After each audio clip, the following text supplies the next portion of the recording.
And I'm not trying to create some sort of conspiracy here.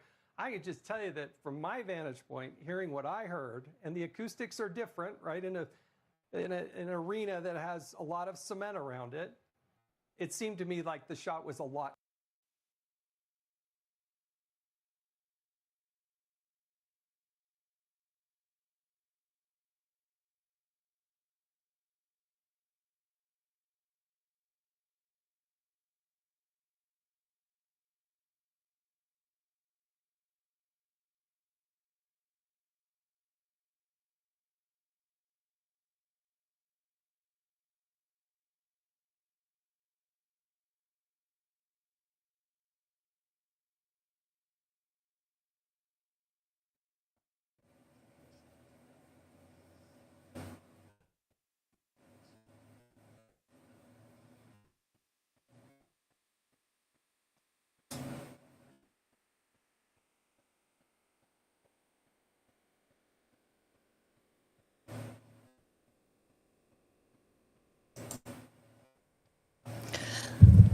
Okay, guys, as you can see, I attempted to go to bed and end after my live stream a few hours ago, and we have since heard the horrific news that Charlie Kirk has been shot, and I have been glued to the television, and I've just felt compelled to come out here and start live streaming again. So I'm not going to do a lot of rhetoric talking or anything like that. I'm just going to get onto the live footage that I can gather up and bring it to you so that we can... I feel like I'm with somebody if the news is very bad. So I'm just going to set this up.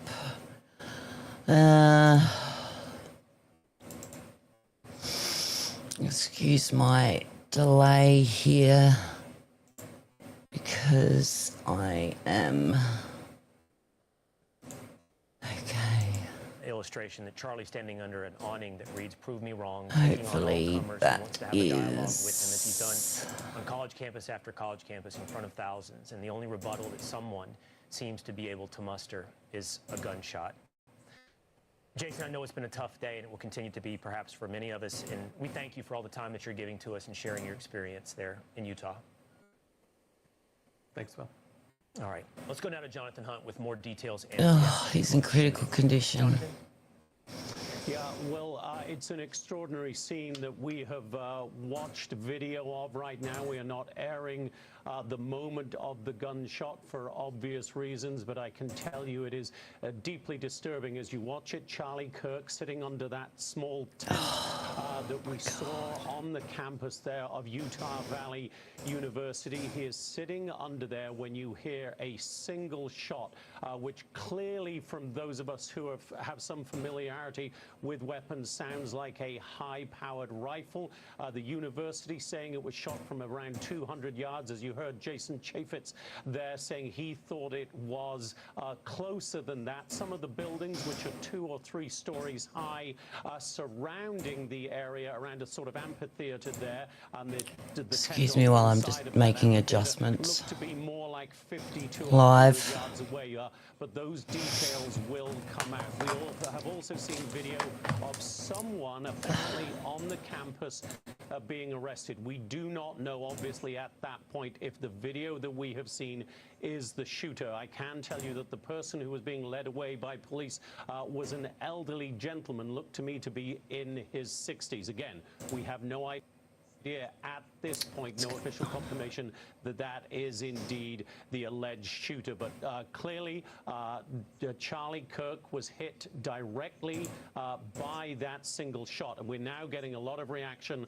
on X from politicians on both sides of the aisle. From Senate Majority Leader John Thune, for instance, quote, "There is no place in our country for political violence, period. Full stop. Please join me in praying for Charlie Kirk." From House Speaker Johnson, please join us in praying for our good friend, Charlie Kirk. From Steve Scalise, please join me in praying for Charlie Kirk. After this senseless act, DNC Chair Ken Martin writes, "I'm horrified by the news coming out of Utah about the attack on Charlie Kirk. Political violence has no place in our country, not now and not ever. Praying for him and his family. Here in California, Governor Gavin Newsom saying, quote, "The attack on Charlie Kirk is disgusting, vile and reprehensible.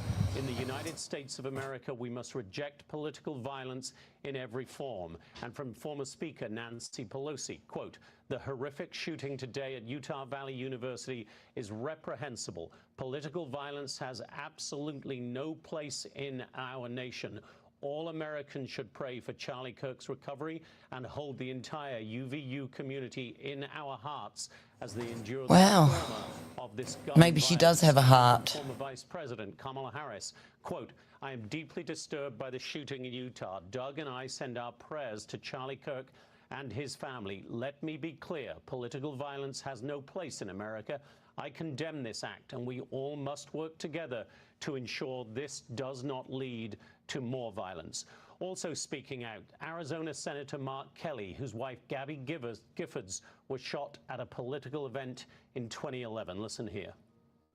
I mean, it's just another horrible act of political violence that has no place in our country. I mean, it's just not kind of a loss of words. It is, you know, a horrendous thing to see, and it happens all too often. You know, I'm thinking about him and his, you know, family, and, you know, I hope, you know, for a, you know, that he makes a recovery from this. I think, Charlie, I think, Will, that Mark Kelly there, Senator Kelly, speaks for all of us when he says, with regard to what has happened to Charlie Kirk, that we are all at a loss for words today. An extraordinary act of political violence, Will, and we wait to hear more, obviously, about Charlie Kirk's condition. Will? All right. Thank you for that report, Jonathan. Sure. In addition to those politicians, almost every conservative influencer that you can imagine, almost every Politico, has posted today on social media sending their prayers to Charlie Kirk. Almost everyone has invoked him as a friend. I heard Sandra Smith and John Roberts talk earlier today about their friendship with Charlie Kirk. I, as well, have a friendship with Charlie Kirk. That doesn't make any one of us unique. It actually makes Charlie unique.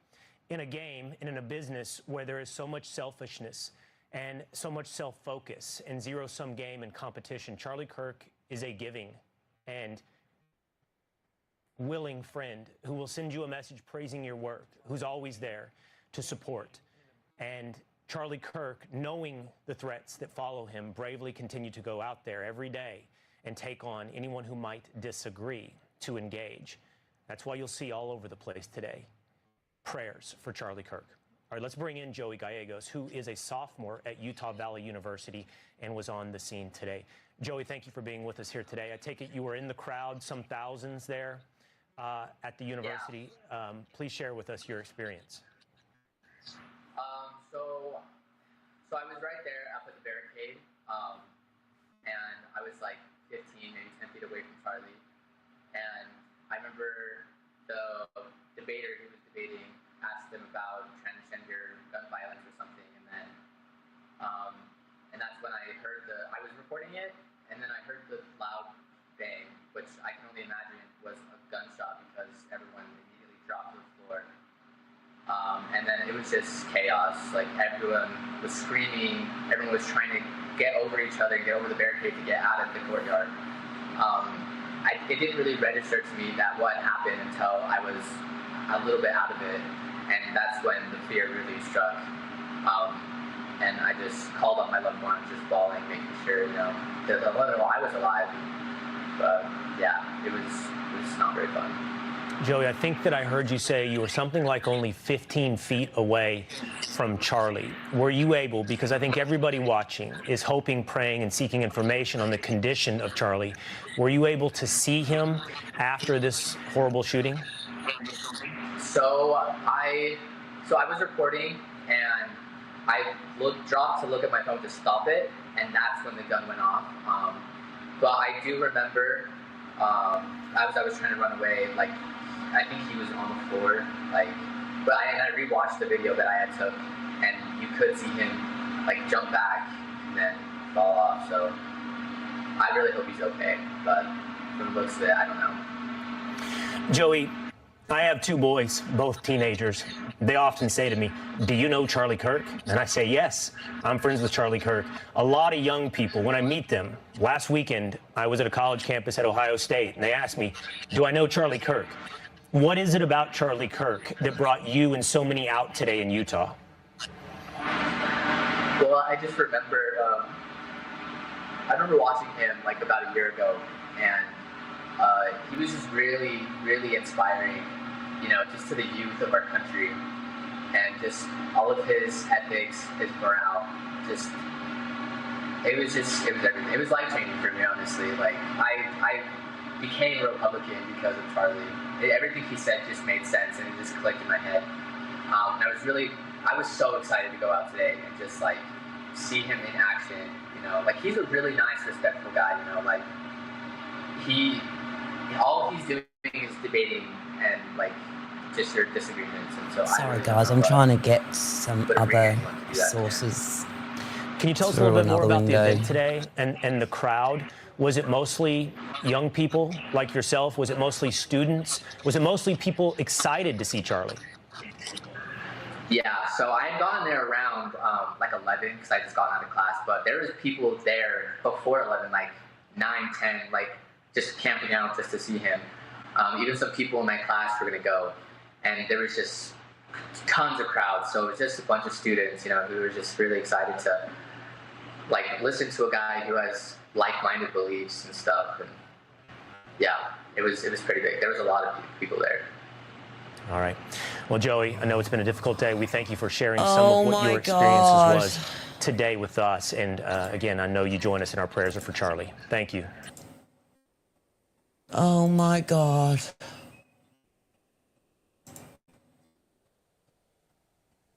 Oh my God. Come on, you stupid thing. Oh no. My daughter and wife is devastated. And we were seeing just the news in John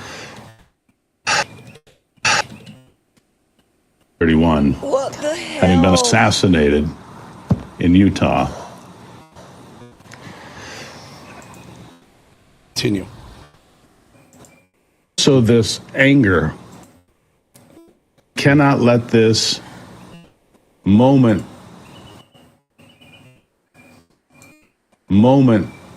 be wasted. Yeah. We cannot let all the great things that Charlie Kirk did be wasted because of some act of violence. We must be steeled. We must be steadfast in the Lord, and we must move forward to save this nation, because that is what Charlie Kirk would demand of us. Mm-hmm. And I agree that we cannot allow this to take away our hearts. I will not let them win. I will not surrender to people that are so hateful that they would murder a young father and a young husband because they don't like his point of view. Yeah, Bowling, the anger is coming now. Yeah. And it's coming fast and furious. I'll try to watch my tongue here, but this is a devastating loss for his family. So let us hold up Charlie Kirk in prayer and honor. Be thankful for the work that he did and the organization that he created for young people. If they thought killing Charlie Kirk would stop the movement of young people, more young people in churches today, more young people that are conservative today, Charlie Kirk was a catalyst for that. I will remember that today. We will carry that forward. I will not surrender. Well put, Steve Gruber. Look, can we bring in John Solomon? John, is he with us? Are you with us, John? Yeah. You're reporting Charlie has passed. Tell us what you know, John. Yeah, I've talked to multiple officials in the United States government and 2 personal friends, but he passed a short while ago. Wasn't able to survive the blood loss from the wound to his neck. There'll be some announcements soon, is what I'm told. And then we'll have to sort through what happened today, who's responsible, and try to understand how something so senseless could occur. I was just with him a couple of weeks ago our good friend Rob Sig asked me to go out and spend some time at Charlie's event in Colorado, and I'm so glad I did. I always had an excuse not to travel, but I did it, and Charlie blessed me with the conversations we had that night in Colorado, the resilience that he had, the excitement he had that maybe the country was turning in a better direction, that young people were able to stand shoulder to shoulder and say, I believe in liberty, or I believe in God, or I believe in life, and not be bowed anymore. And I don't think from the conversation I had with him that night 2 weeks ago that he would want any of us to think that this is a moment to stop the fight he began, but rather a moment to continue it. Obviously, we need to rally around his family and his friends who are going to be devastated. But what he started is our generation's obligation to finish, to protect free speech and free expression and free religion, and to speak out until the moment we crush it, the intolerance that has led to violence and unthinkable American acts. This is the acts that we've seen in the last decade of censoring people, canceling people, bankrupting people, killing people because of their political views is not American, and there's no space for it. And if the greatest honor we can give Charlie is to make sure we finish what he started by crushing that mindset, it'll be the best honor we can give him tonight at this very difficult moment for his family. But we have a lot to still learn about this. We don't know much about the shooter, the shooting, what was used. We'll keep reporting as unemotionally as we can and get the best facts to the American people. And hopefully we'll know some more in the next couple hours. I would expect a briefing from the FBI or Justice Department. I'm sure President Trump is going to weigh in shortly. And we're going to have to come to grips that it doesn't matter what aisle or side of the aisle you are in politics today. America is worse off for what happened just a few moments ago. And we need to find a way, like Steve said in the last show, 9/11, we repudiated the hatred that occurred that day. We got to repudiate this in a way that's so powerful that someone else isn't tempted to follow in the footsteps of this cold-blooded killer. John, you put this very eloquently, and you know, I don't know if I'm overreacting, but I had seen you on Gruber show towards the end, and there was a change in tone, and I was almost wondering if you heard something. I did. Yeah, I could see it. I was getting texted. I could see it. I could see it. Yeah. I have a question for you, John. So there'll be time to point fingers. I'm not looking to do that. I am just absolutely appalled that MSNBC has this guy, Matthew Dowd. He used to be on ABC, but he's a big political operative who essentially blamed Charlie Kirk before he knew he had passed, blamed Charlie Kirk for his own attempted assassination, saying, and I'm quoting, he's consistently sort of pushing this sort of hate speech aimed at certain groups. And I always go back to hateful thoughts lead to hateful words, which often then lead to hateful actions. How dare he say that when there's a young conservative man fighting for his own life on the ground? And it's not true, too. Yeah, go ahead.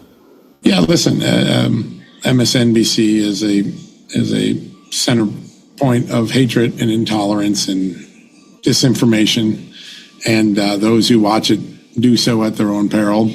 Those who lend their name to it, Microsoft and NBC, should be ashamed of the conduct today. But they're also some of the same people that were involved in the cancel culture and the censorship and the intolerance that led to the period in the Biden years where we saw people canceled or bankrupted or thrown off air for just what they believed. And Charlie understood that. That's why he stood up and fought against it. He didn't hate people. He didn't even hate liberals. He just hated intolerance. And it is a painful irony that he may have died at the hands of some intolerant person, though we don't know yet exactly the motive, but I think some people will make that assumption pretty quickly. But I do think the best way we honor him, the best way we carry on the fight, the best way we make America better, which is what motivated Charlie. I have 100 times, Charlie, when we were in Colorado, he joked a couple times, that people think I hate liberals. I don't. I love to debate them. I feel like it's good for the country. And he didn't hate people. He was a devout Christian, and he hated some of the philosophies. He hated some of the intolerance in this country. But people he never hated, and he never ever in my presence or any time I saw him ever try to dehumanize a person. And I want to back to something that keeps resonating in my mind. It's actually resonated in my mind since the moment Melania Trump wrote the letter that the reason people felt comfortable taking a shot at President Trump is that we've dehumanized people. And I think those who own MSNBC or operate MSNBC or any other outlet like it have to step back for a second and say, is this the best use of our corporate dollars to create a moment in a moment of tragedy where you dehumanize a person even as they're dying, or you try to legitimize a person who took a person's life for no reason? I do think that corporate America is in for a reckoning now. And I think MSNBC and others who perpetrate this hate, they've got to look themselves in the eye and say, is this what we're in business for? Is this what Americans pay ad dollars for? And I think that we have to have that debate. And it doesn't have to be a mean-spirited debate. It has to be a cerebral debate. But we're at a crossing roads in America. We see what Great Britain has become. They're arresting people for thought crimes. We're at the precipice of a group of people wanting control to do that here. And this is our moment to hold the stand, just like in World War II, people went to war to fight against an evil, just like people went to war after 9/11 to fight an evil. There's a cancer called intolerance that has been embedded in our country, and we better darn fight it now and answer the bell that other generations answered, or we're going to hand off a much worse country to the next generation, and that will be a failure of our generation. So I hope whatever has transpired today, we make some good of it, as hard as it is. For those of us who worked with him, we're going to be heartbroken for a long time, but for the rest of the country, we should be heartbroken for what it says about our country and the state that we're in right now. Indeed, indeed. Let's bring in Dr. Gina and Ben Bergholm if we can, guys. Let's bring it around the horn. And I'm going to throw this out here, and you guys debate it with me. Charlie Kirk died because he was too good. He was too effective. He was hitting the right tones to bring young conservative people into the fold, to get involved in their country, and do it from a patriotic side versus the liberal side, which is we don't even know where they are. They're out in the wilderness right now. And because of his effectiveness, he became dangerous to them. We'll bring it around. Gina, you want to take that, and we'll pass it on to Ben after you? Well, I think it goes right back to what you were saying, what John was saying, about the horrid rhetoric of the left trying to equate free speech with assault or bodily harm or murder. Those are not the same things. And in fact, free speech is what distinguishes us from animals, right? When animals are angry at the way someone is acting, they kill the enemy, right, of their food source or whatever it is. We are supposed to, as humans, be above that. So when you tribalize, when you dehumanize, as John mentioned, when you attack the very thing that distinguishes us as human beings, that we can have a debate like Charlie so loved to do and did so well, then you set up a scenario whereby the only answer is the animal approach, which is what we've just witnessed. And that is what I think John points to, that we need to cerebrally address in our upcoming discussions about this. But I also want to say to those out there, my background is in mental health and psychology. I want to say it's okay to be really, really angry. It's okay. I mean, and people need to be able to reconcile that within themselves. The texts I'm getting right now, I'm sure all of you are too. People are already feeling real anger. Anger requires action. Prayer paves the way, action possesses a land. That's a quote from Beverly LaHaye that I always try to remember. And that's where we need to go. This needs to result in more patriots rising up like Charlie. I think that's what we'll see. Mm-hmm. Mm-hmm. Ben, your thoughts? Yeah, to your point, he was the most effective I've ever seen. What Turning Point USA has been able to accomplish through Charlie Kirk, a vision of a young guy that dropped out of college because he realized college was failing him, to go back to college. Go ahead, Ben. It's just some ambient noise we got going on. I just heard that from John. But to say everybody that he has impacted I was just thinking about this. I've been in my own life every day now, instead of getting up angry, I get up and I try to be thankful to the Lord. I thank the Lord for all of the blessings in my life. I thank the Lord for the good things and the bad things. I thank the Lord for my air, the air that I breathe. I thank the Lord for my family, for this network, for my friends, for all the struggles I've had in my life. I thank the Lord. And I was just sitting here thinking about all the seeds that Charlie planted across this nation with the young people. And I look at this nation and I think of the young people, the darkness in the eyes of so many of the young people. But I think of the seeds that Charlie planted and that God is now watering and that are going to raise up into a crop of righteousness. And I thank the Lord. I thank the Lord for Charlie. I thank the Lord for his life. I thank the Lord for what it meant to so many people. I just thank the Lord. And I pray that everything points to the Lord in this moment. John, talk to us about the movement that Charlie created, the young people. I mean, he stepped out where there was a void. You know, famously, I dropped my son off at college. He was 18 years old, University of Colorado. Immediately, Democrat people, Hillary people, ran up to him and tried to get him to sign up for the Democrat Party. They had a ground movement. Charlie countered it. He's one man who countered their whole movement, tapping into that young vote. It was amazing, right, John?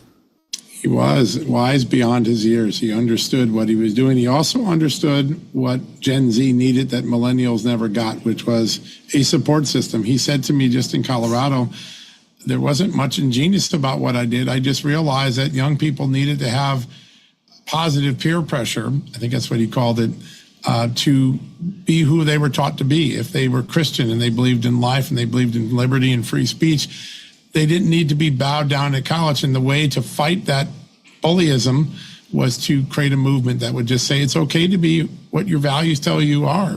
It's okay to be to believe in faith in God and freedom and the goodness of America and not have to buy the garbage that was being shoved down young people's throats. And the millennials didn't have that. By the time Charlie got started, he was able to capture the Zoomers, the Z generation. And I think his legacy is he allowed a generation to go back to its natural tendency. America's always been a slightly center-right country. And Charlie created a place where a new generation of Americans would not be bullied into belief systems that they didn't believe, but because their teachers and their peers and their employers and their churches and others were trying to bully him into it, they were going to bow to it. And he realized by just creating shoulder-to-shoulder friends, campus by campus, school by school, that he could counter that. And it's so ingenious and it's so remarkably intellectually brilliant. And yet, as he said to me, it was pretty simple, John. It wasn't that big. It wasn't that complex a strategy. I found that remarkable. And, you know, you look at the times he would debate in Cambridge or anywhere, and he had unbelievable intellect and sharpness. And yet I want to reiterate for all those on the left, some who I know well, who are saying he was a hater. He was not a hater. He would have stopped in a second to help a person, regardless of their political beliefs, if they needed help or they were hurt on the side of the road. He was not a hater.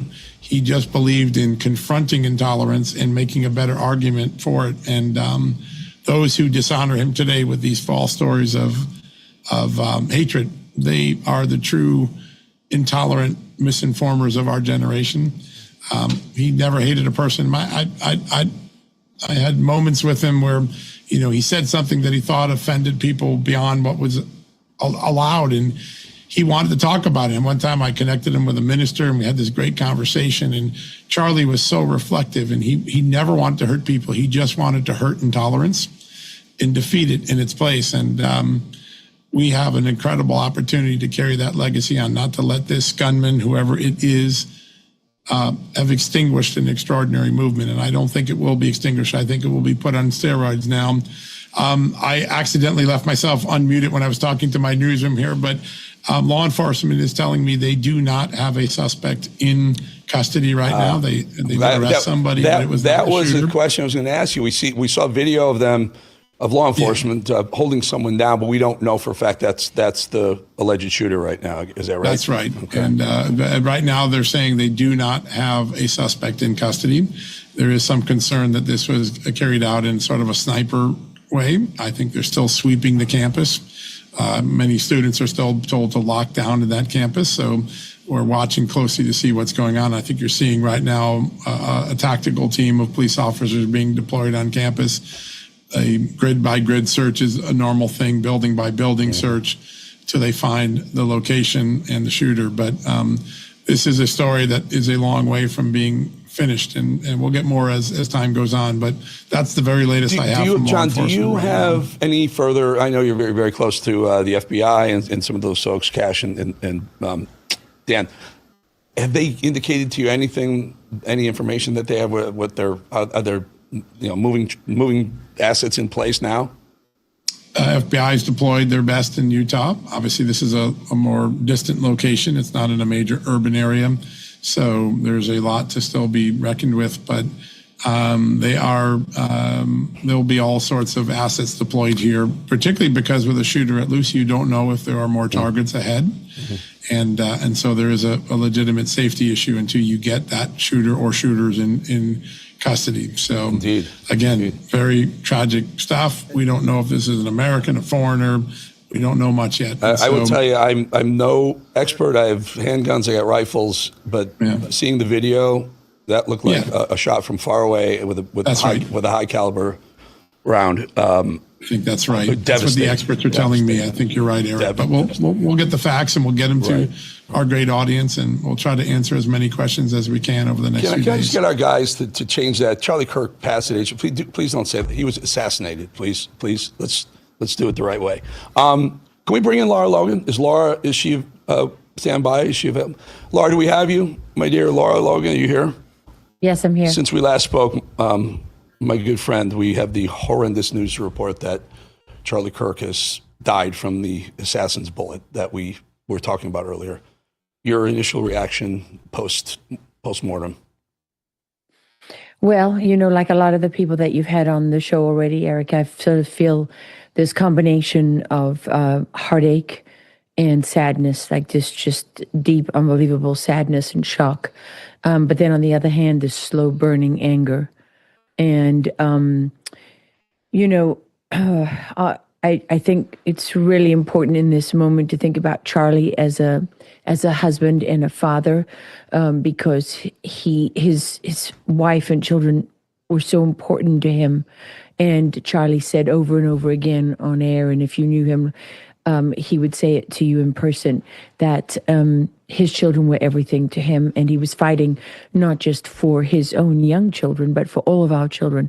I remember the time when Charlie first started Turning Point USA, and there was nowhere for conservative kids on college campuses to turn.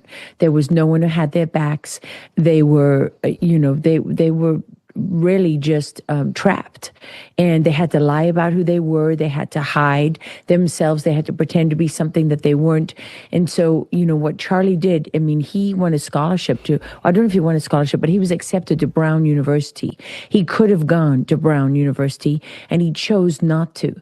He instead looked at the situation on campuses, and he decided that he was going to dedicate his life to correcting this grave injustice.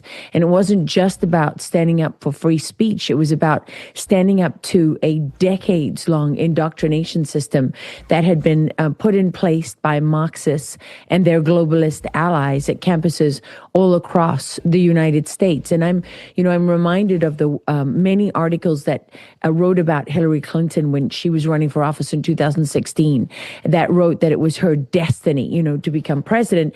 And one of the things that they cited was the speech she made at her own convocation. At her own graduation, she gave the convocation speech, which was unusual at the time. And one of the things she said was that our colleges are not yet in line with our way of thinking, but they will be. And that's the point at which Charlie Kirk enters, right? Where the colleges are in line with that line of thinking. They've become propaganda, indoctrination operations where that were really have been truly harmful to the United States of America. There are families all across this country who have been torn apart because when their kids went off to college, they were subject to this indoctrination. And so Charlie Kirk gave hope to all of these people. He gave hope to people whose kids weren't even born yet, that they didn't have to go into that kind of environment, that they could stand up for God. They could be Christians. They could be against abortion. They could be in favor of Donald Trump without having to be maligned and thrown off campus or failed grades because college professors could take it out on them. I mean, Charlie Kirk represented hope. He was also sort of staggeringly effective. Yeah, so Charlie may I, was, Laura, yep. and that is exactly the point. First, allow me to restate, folks. We are reporting Charlie Kirk has been assassinated. I know other news services are saying critical condition. Charlie was a host at Here, Real America's Voice, and we've been told by John Solomon sources inside the administration that Charlie has passed. Also that the suspect, a lot of people were believing was the shooter. There's some video of someone being arrested. John also says that that is not the suspect. They don't have a suspect at the moment. So that's where we are. That's why we're showing video of the campus. It's in lockdown, and we're showing SWAT, police, likely others, FBI, other law enforcement entering some of the buildings on campus looking for the potential shooter. So just a quick reset. But Laura, I didn't mean to cut you off. I just wanted, do you think Charlie is now has been assassinated because of how effective he actually was in bringing out young people to vote for the team that the bad guys didn't like? He did an enormous amount to bring out young people to vote.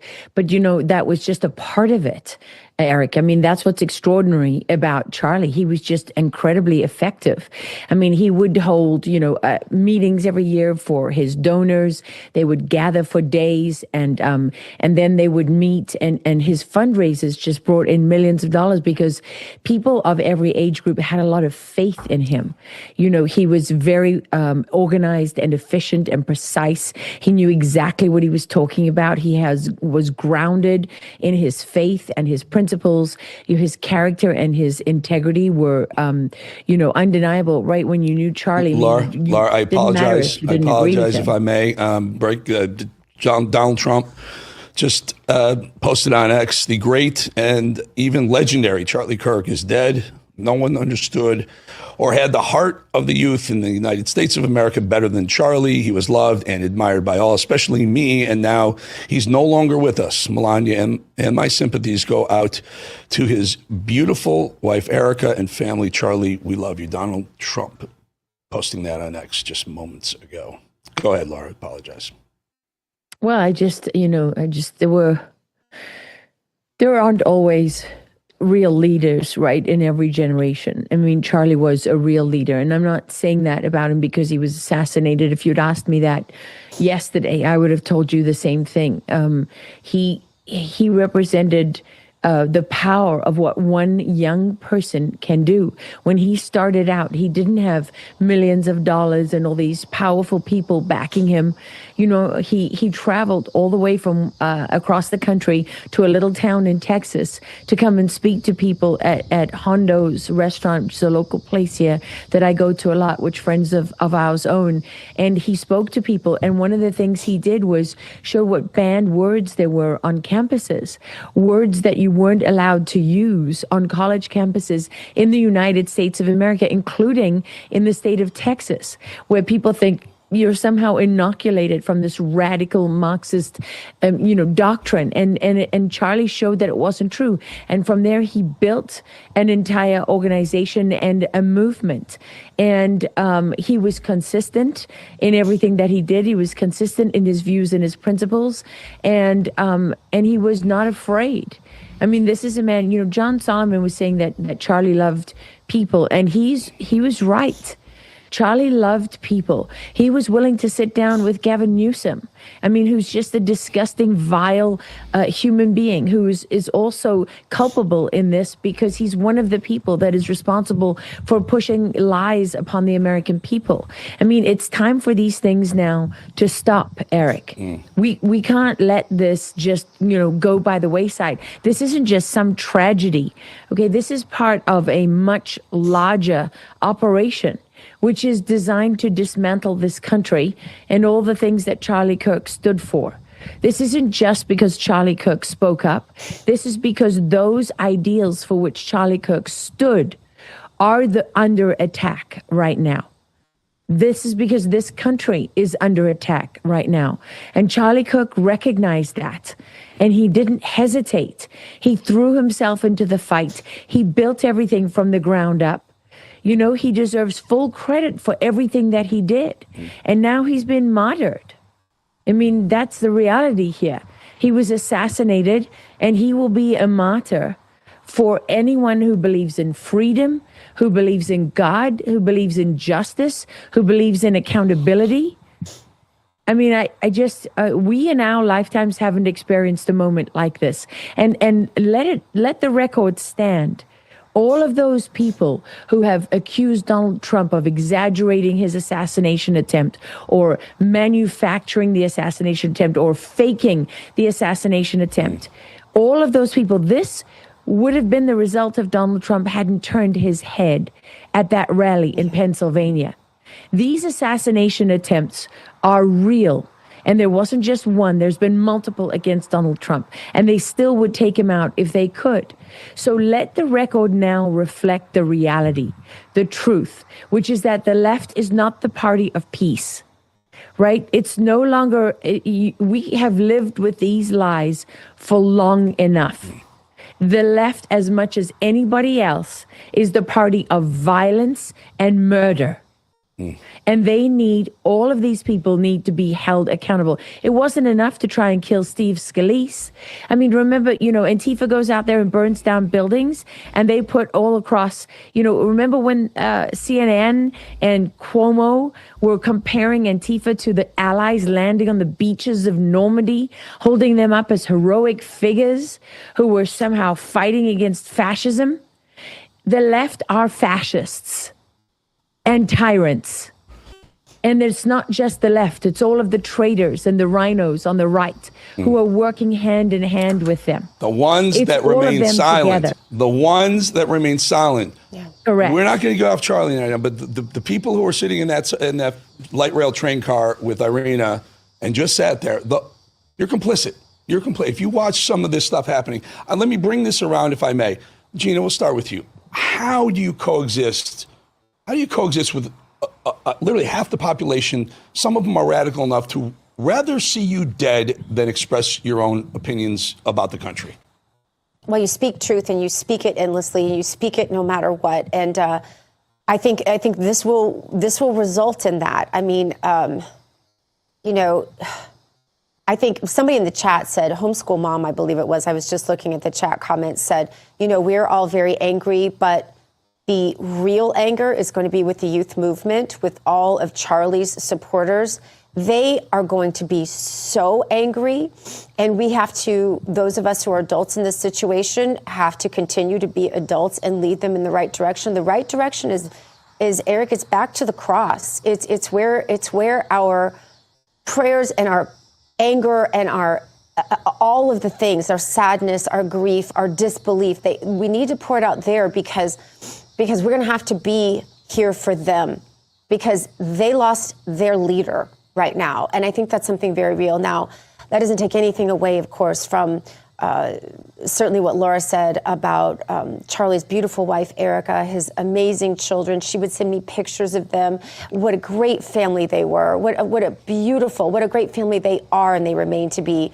And what a burden all of us have to rightfully take up the mantle of what Charlie already represented. I was one of those college students, Eric. You may know that my PhD my first master's degree rather, was withheld from me because of my political views. And I didn't have anybody like Charlie to come speak on my campus and to fight for me and for my rights there. So what a blessing he has been, and what a blessing his. I think of Andrew right now on his staff. I think of so many who just loved him every single day of his life and knew him best. And in his quietest moments, this had to be a fear, right? This had to be a concern of his. I think it is for all of us, like many of us have discussed. It's our responsibility to be there and be strong for them now. And it's our responsibility for those of us who are watching from the sidelines. This is your clarion call. This is your moment to engage and use whatever talents God has given you, like Charlie did. Ben, the same question to you. How do we coexist with a group of people, some of them radicalized to the point where they rather see the other side, people like us, dead than voice our opinions? Yeah, well, again, Dr. Gina just said it. Jesus is the answer, the only hope for joy and hope in our life for this generation. But we also have rules and laws and consequences. And I think about what President Trump has done in this nation. I think about the fact that President Trump is in office today because of Charlie Kirk and the work he did on college campuses. This has to be a pivot point in our nation where we say what has been accepted is not accepted anymore. What has been allowed is not allowed anymore. I think, immediately we're going to listen to the left, and they're going to say, well, the guns, it's the guns, it's the guns. It's not the guns. And Charlie would be the first to say it's not the guns. It's the evil that we have allowed to grow, fester, and metastasize in this nation. And the only way that this stops is if you kill that cancer. And that means, in some cases, that means justice for the people that want to do this harm. In some cases, that means turning people around. But it starts with standing up and unapologetically, as Charlie Kirk has done from the moment I knew him, standing up and saying what you know to be true without fear. And if it hurts somebody's feelings, so be it. That's on them. You have to stand for what you believe in. And going back to my last point about the seeds that Charlie Kirk planted in all of those people, I thank God for Charlie Kirk. I thank God for the young man that he was, the father and the husband that he was, the light that he was, and the seeds that he planted in this nation. And I thank God for the fruit that's going to grow out of that. And it's our job, it's our duty to carry that mantle on. John Solomon, same to you, sir. Oh, do we have John? We don't have John? Okay, we lost John. Laura, how do we coexist? How do we coexist with a group of, radicalized lunatics amongst them, not all of them, but amongst them, who are willing to perpetrate violence on the other side just for being effective like Charlie Kirk was? You do the right thing for the right reason. That's what you focus on. Eric, remember the old Irish prayer, right? God, grant me the serenity to accept the things I cannot change, the courage to change the things I can, and the wisdom to know the difference. And if you worry about your house, you worry that you're doing the right thing for the right reasons, and then God will just take care of the rest. And I don't mean sit back. I don't mean, just take care of yourself and your family and not worry about anything else. I mean that you do the right thing for the right reasons. You stand up for the truth, because the truth comes directly from God. And, there's a lot, it's very obvious that deception walks in darkness, right? So when people deceive and when they lie to you, these things crumble over time, but the truth stands. And Charlie Kirk, his words will stand over the test. They'll endure over time. They'll endure over generations, because what Charlie said was true, and the things he fought for were real, and the things he stood for are real. And there is no doubt in my mind that the one thing he would have wanted more than anything else to come out of his assassination was to light a fire under people who have been afraid to act, to light a fire under people who are worried about what they may or may not have lost or what people might think of them. That's what Charlie would want more than anything. He would want people to take this, as Dr. Gina Loudon said there, as a clarion call. Right? Don't retreat. Don't retreat inwards and let them win. Don't surrender. Don't take a knee. Don't give in to your fear. Don't let everything he stood for and fought for be in vain. In fact, let this motivate you. If anything, this should be, this just crystallizes things for all of us. We can now see the lie that the left is the party of peace. That can now be put to rest. People like MSNBC should have their licenses revoked. You should not be able to say in this moment that people like, it could be one of Charlie Kirk's supporters and he deserved this and he brought this on himself and all this kind of stuff. This is not, this is the kind of language that is designed to incite hatred and incite violence. When I look at it, what would be the outcome, Eric? What would they love more than anything else? They would love race wars and riots across this country that prevent Donald Trump and Pam Bondi and the rest of them from bringing indictments and arrests, exercising their powers under the Constitution, and holding people accountable for treason and sedition. Well, that cannot be allowed to happen. Jones yesterday said, pointed finger at Charlie Kirk about the shooting, about the murder of Irina in Charlotte. He said that Charlie Kirk was inciting race violence because he accused it of being a race crime. When the shooter, the guy who stabbed the poor Irina, came out of that thing, threw his knife on the ground, and said, "I got the white girl." Anyone people are going to have to start watching Charlie the rhetoric Kirk right now. Charlie Kirk is dead the day after Van Jones said something. Violence. We got about a minute. Does anyone think that there's no relationship at all? I'm not saying it's a direct relationship. It's open season. It's open season, Eric. I'm mad. Gina, I am so mad. I can't do Christian right now. I'm mad. No, I'm not saying you can't. I understand that. I'm saying if you are a Christian, if you are a white person, if you are a conservative, if you are a MAGA, if you are, it is open season. Your target. It's open season because people are not held accountable. That's why. If you have accountability, all of this will stop. So that's the frustrating part, is let's stop focusing, on the racial side of it, and let's focus on the accountability side of it. Yeah. Ben, final thought? Yeah. Protect your family. Stand up. When you see somebody acting in a way that is unacceptable in our society, stand up against it. And there are people that are in our society that cannot function in our society. There's a reason we had insane asylums in the past. We're going to have to bring things like that back, but turn that anger into motivation to stand up and save this nation. Okay, Gina, final thought, real quick, if you don't mind. Yeah, God bless the Kirk family. I just want to focus on Charlie for now. We'll get to all the rest, but I just want to focus on that right now and just say God bless them. Please continue to pray for them hard. They're going to need it. And Laura. Yeah. This is a historic moment.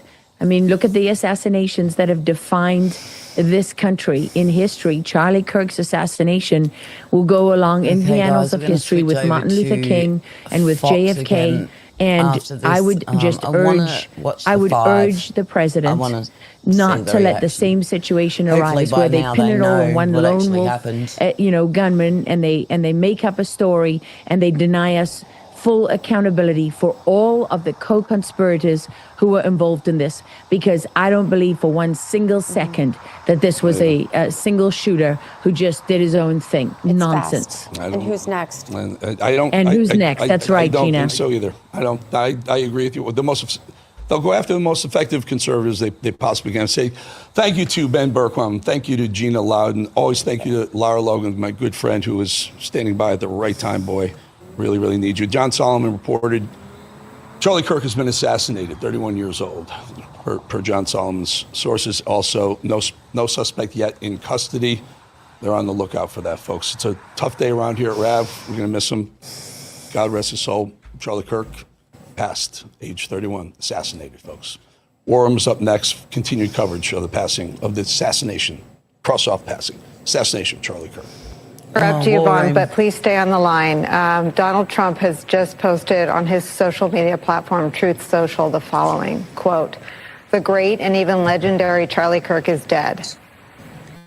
No one understood or had the heart of the youth in the United States of America better than Charlie. He was loved and admired by all, especially me, and now he is no longer with us. Melania and my sympathies go out to his beautiful wife, Erica, and family. Charlie, we love you. Again, President Donald Trump, just posting on his social media platform news that Charlie KIRK, conservative activist, has died in today's shooting. Vaughn Hilliard. Wednesday, 10 September in the year of our Lord 2025. No, Charlie KIRK did not die. Charlie KIRK was assassinated today in Utah, doing what Charlie KIRK does. He's hosting one of his, not just the show today, but they did that from the Phoenix studio, but Charlie was dialed in for part of it and was doing his show live, what he always does, which is debating college kids and bringing the word of the MAGA movement to the nation when he was gunned down in cold blood. Jack Posobiec joins me. Jack, your thoughts. It happened during the shooting itself, Jack, happened during your show. Tell me about it. Well, it did, and you know, we were getting the information in fast and furious, and a lot of signal, or a lot of noise. You know, it's hard to separate that from the signal. We do have signal at this point, and right now, all I can say is from Tanya and myself, our thoughts and prayers absolutely go out to Erica, to the children, to everyone in Charlie's family, the team who was there, and we're working behind the scenes as much as possible to find out exactly what happened, to find out exactly who did this. Charlie he was assassinated in cold blood. Charlie KIRK was assassinated in cold blood today, and Charlie KIRK was and is one of my best friends on this planet. And Charlie KIRK is a hero. Charlie KIRK was the hero when America needed a hero. God sent us a Charlie KIRK to move the youth in 2024, to do the heavy lift that nobody else could do, what he did with the campus and everything else. Arizona and Pennsylvania and all the college campuses. But those two states with the ground game, President Trump been very difficult, if not impossible, if he did not have the ground game of Turning Point in the efforts of Charlie KIRK. And after Butler, I said to Charlie, Charlie, are you sure you still want to keep doing these? And he said, Jack, I'm never going to quit. He wasn't going to quit. I mean, you see that today. Today at the University, Utah Valley University, out right south of Salt Lake City. Yeah. Charlie KIRK. It was about 2:00. It was in your show, so it was like 2:15 Eastern Daylight Time. So I guess it was 12:15 when he would normally have this Mountain Time. Massive crowd.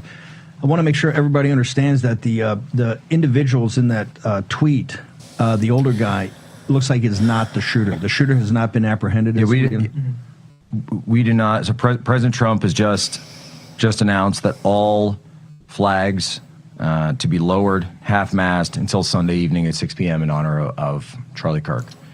And yes, Steve, to your point, the shooter or the person who was originally suspected of being the shooter that was making the rounds online, just from reporting now that that's not the shooter. Obviously, I'm in touch with, look, everybody knows I'm close to this one. We're all close to this one. We're in touch with everyone we're in touch with. As of right now, what we're being told is that that's not the guy.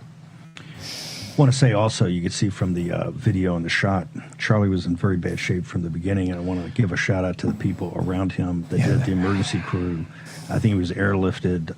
They worked nonstop on this. Look, they gave him the immediate care, but that kind of hit is something, and everybody I know in the military, special forces guys started calling me up. They said, I've seen guys take hits like that on the battlefield. And when you have an exit wound like that, it is a very, very hard wound to try to save someone's life, just because of the quickness, because of the pressure, the oxygen to the brain. This is something where it's something where it just absolutely breaks your heart, because when you're there, you know what's happening and there's nothing you can do about it.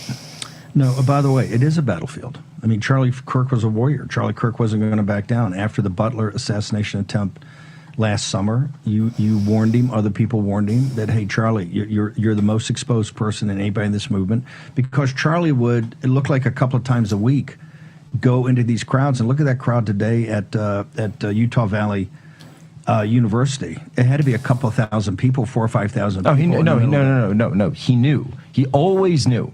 And he knew, and he would say, I need to do it anyway because it has to be done. And if I don't do it, who else will?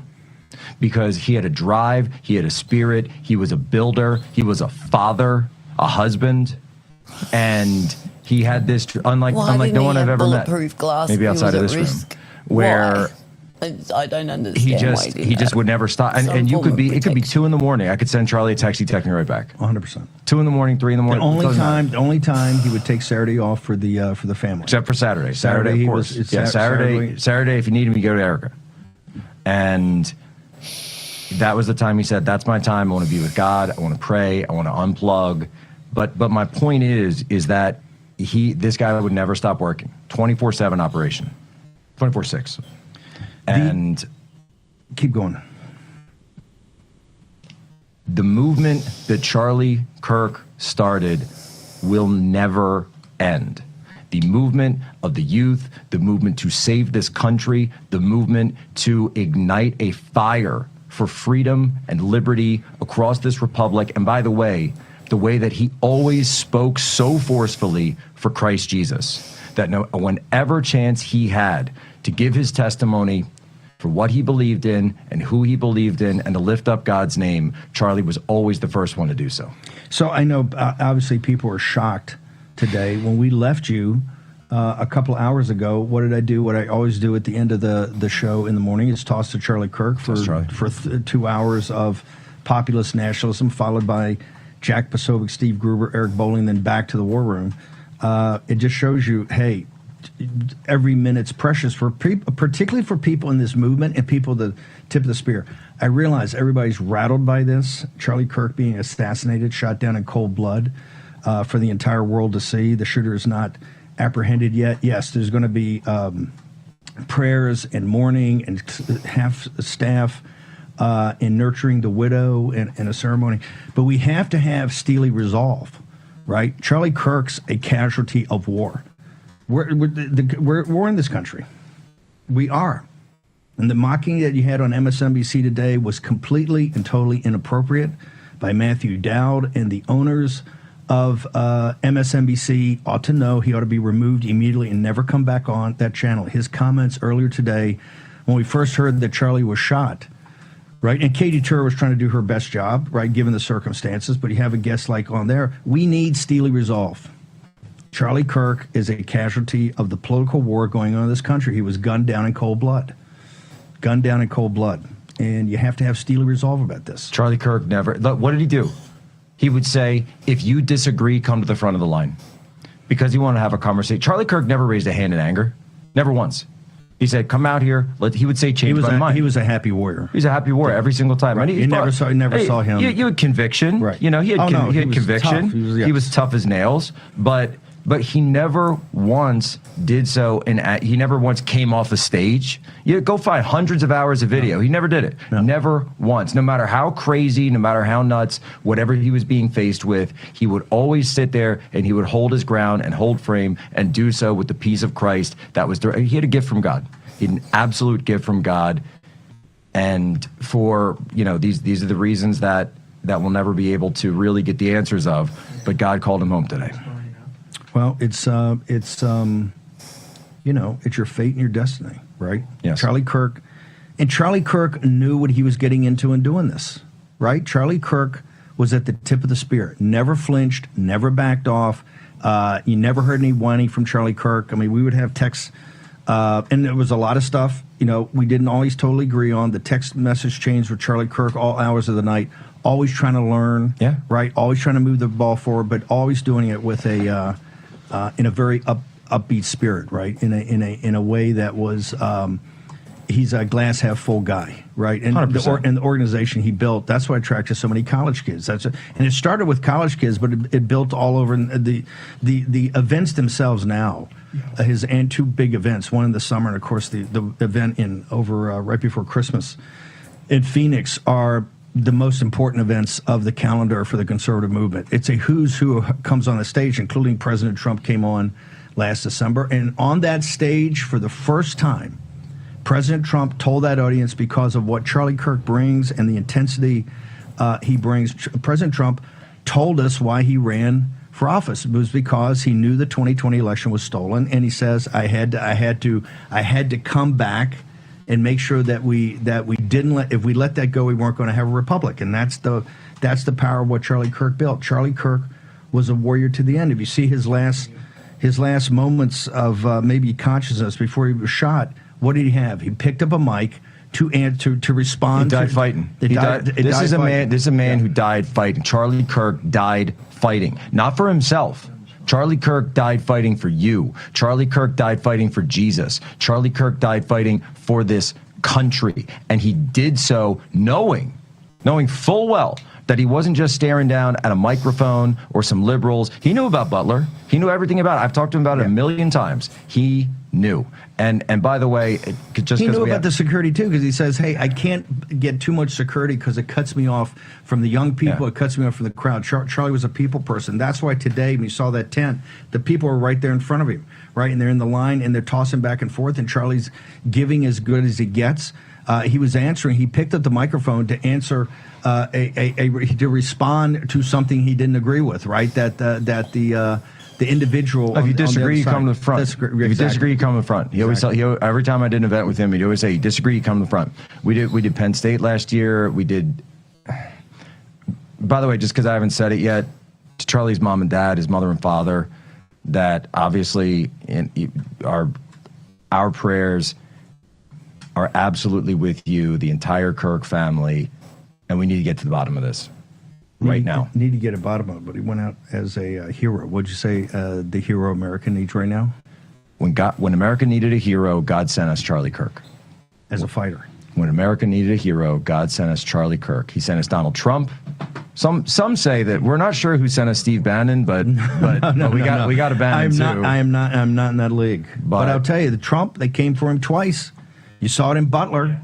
When they tried to gun him down in cold blood in Butler, assassination attempt, another one later. Look. And Charlie Kirk, I don't want to hear Charlie Kirk is dead. I don't want to hear that Charlie Kirk died today. Charlie Kirk was assassinated. An assassin's bullet cut him down. Single shot at 31 years old. Yeah, at 200 yards, what we're hearing. So it was not a rookie, right? It was somebody who knew how to use a weapon.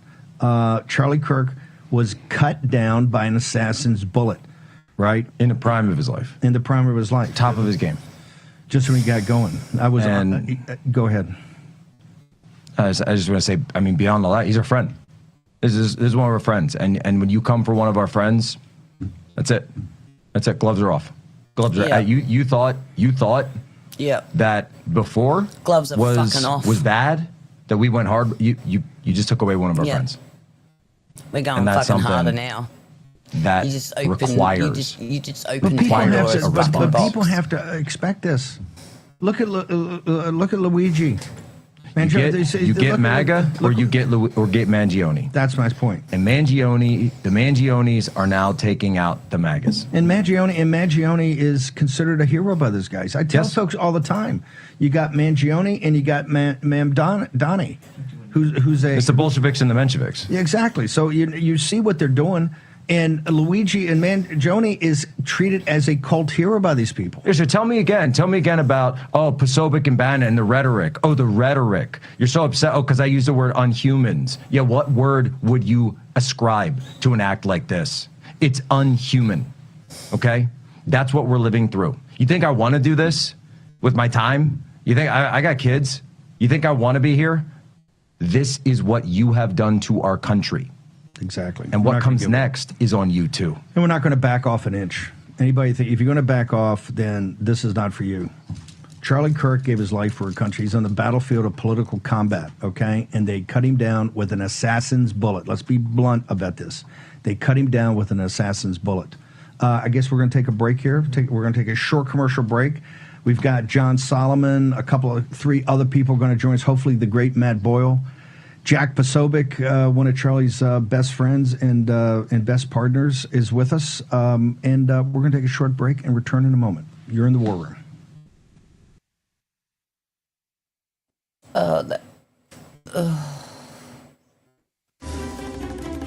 To avoid digital threats, just turn on NordVPN.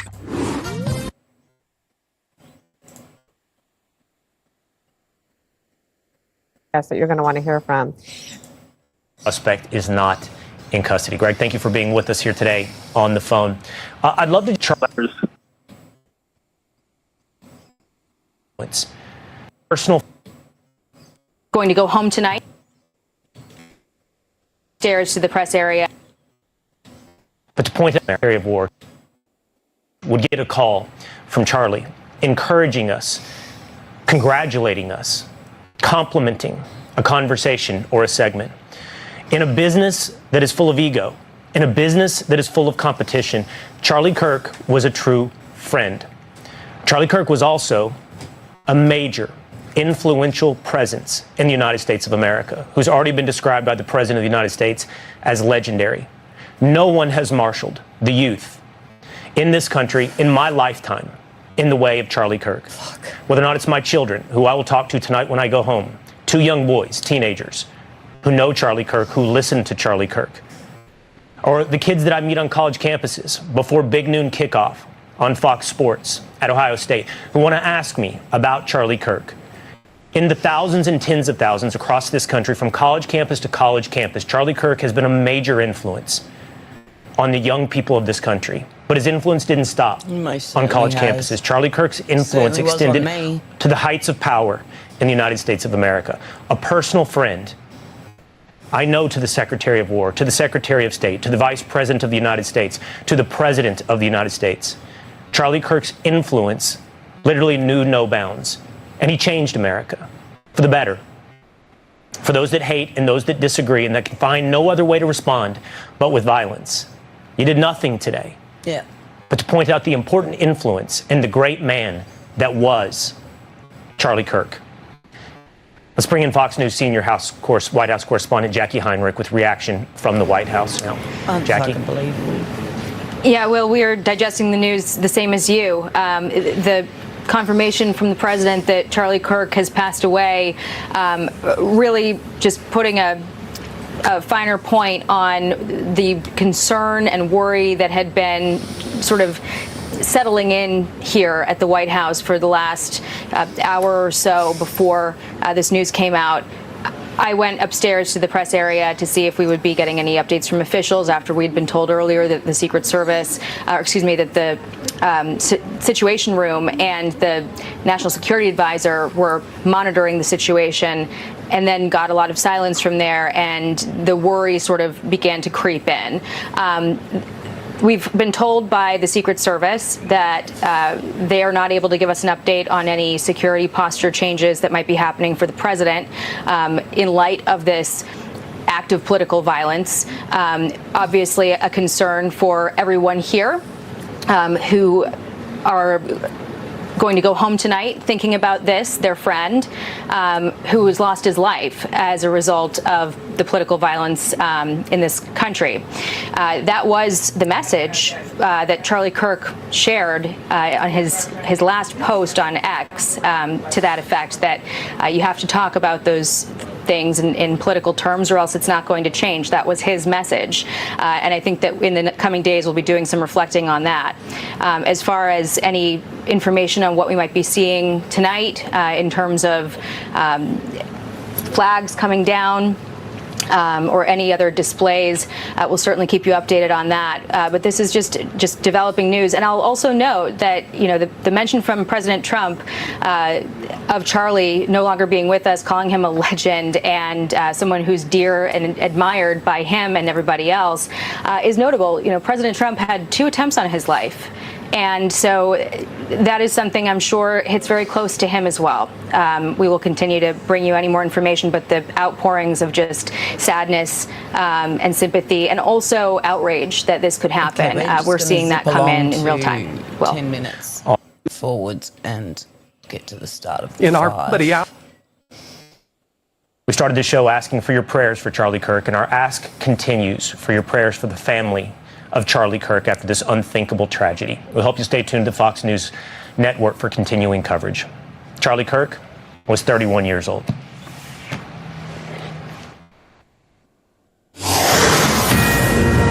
Fox News alert and welcome to the 5. President Trump just announcing that Charlie Kirk has died after being shot at an event in Utah for his Turning Point USA organization. The president said The great and even legendary Charlie Kirk is dead. No one understood or had the heart of the youth in the United States of America better than Charlie. He was loved and admired by all, especially me, and now he is no longer with us. Melania and my sympathies go out to his beautiful wife, Erica, and family. Charlie, we love you. You will have everyone on the Five's reaction in just a moment, but let's get you caught up on the news with the latest. Jonathan Hunt joins us now. Hi, Jonathan.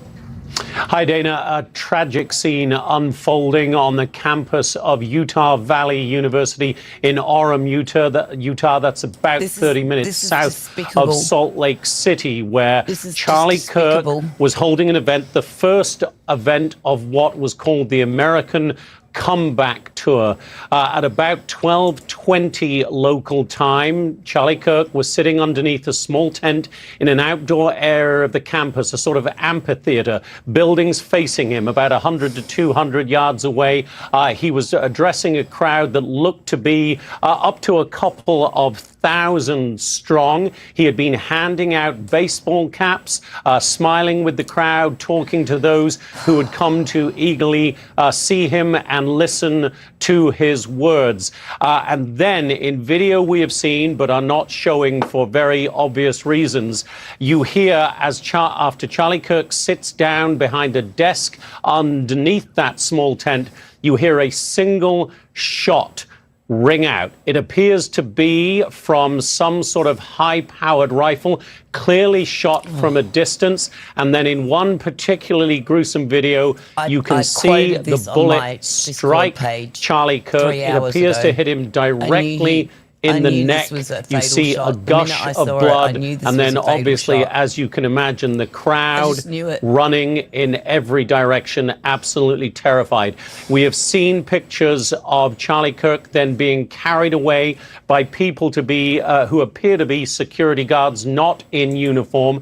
There are obviously going to be questions about the security that was in place there, but this was, as Jason Chaffetz was saying, who was there on scene, an outdoor event in a conservative part of a conservative state.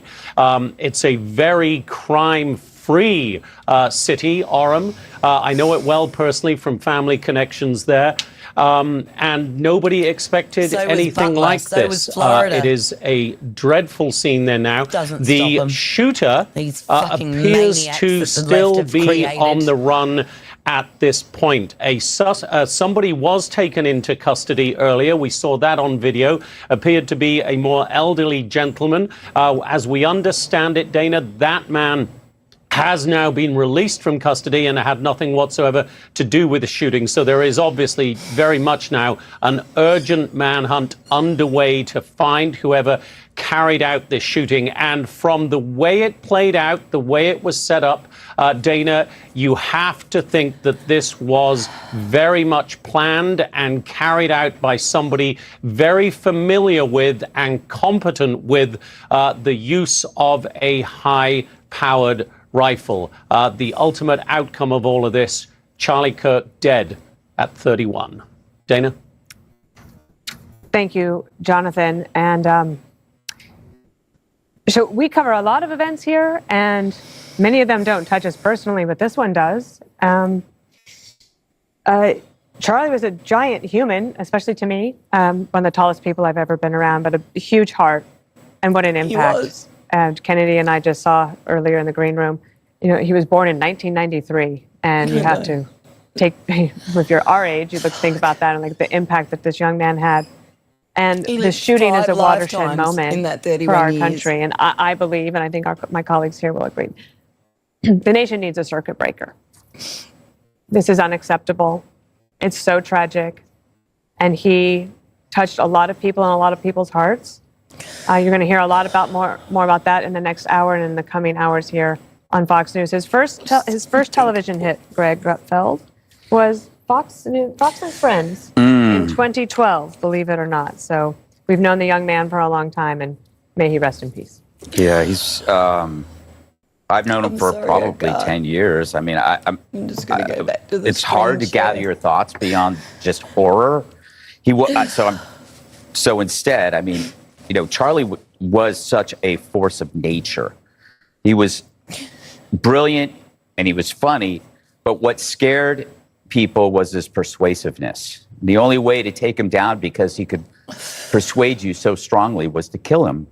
You know, and the shock and despair that we are feeling, and I mean we as in shared by everyone at home and around this table and in this building, it's a testament to the impact of Charlie's friendship and his bravery and his character. And it's so deep a wound that we all feel. It's because it feels like he's one of us.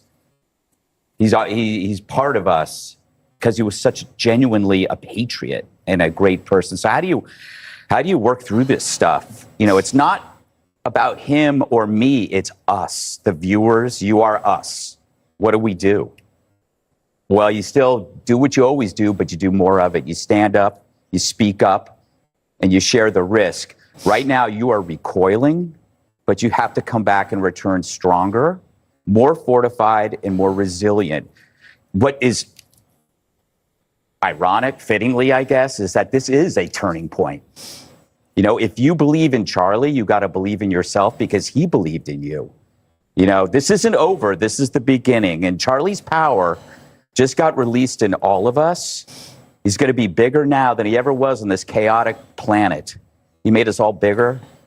So I think that if you're at home and you're feeling bad, don't just get through it. And remember that he would want you to get stronger and not back down. Jesse, before I go to you, President Trump has announced that the flags will fly at half-mast for Charlie Kirk until Sunday evening at 6 p.m. I know you knew him well, too. Yeah, we're sick, we're sad, we're angry, and we're resolute. And we're going to avenge Charlie's death in the way Charlie would want it to be avenged. He was such a beautiful boy. He was an American boy. And he was incredibly positive. He was full of energy and life. And he made politics fun. You see it at his events when things blow up and the music plays. And we haven't had that in a very long time in this country. Every time he did a hit on my show, he would text me afterwards, "Thank you, Jesse. I really appreciate having you on." Yep. And my daughter loved him. I mean, she's 13 years old. This is a man who touched an entire generation of Americans and electrified them and made them patriots. And this is not a controversial person. This is not a polarizing guy, a divisive person, a firebrand that he's being described as in the media. This is like a guy that you have a barbecue with at your summer house. This is the kind of guy, if you came back with your daughter, you'd say, "Thank God, we got a good one."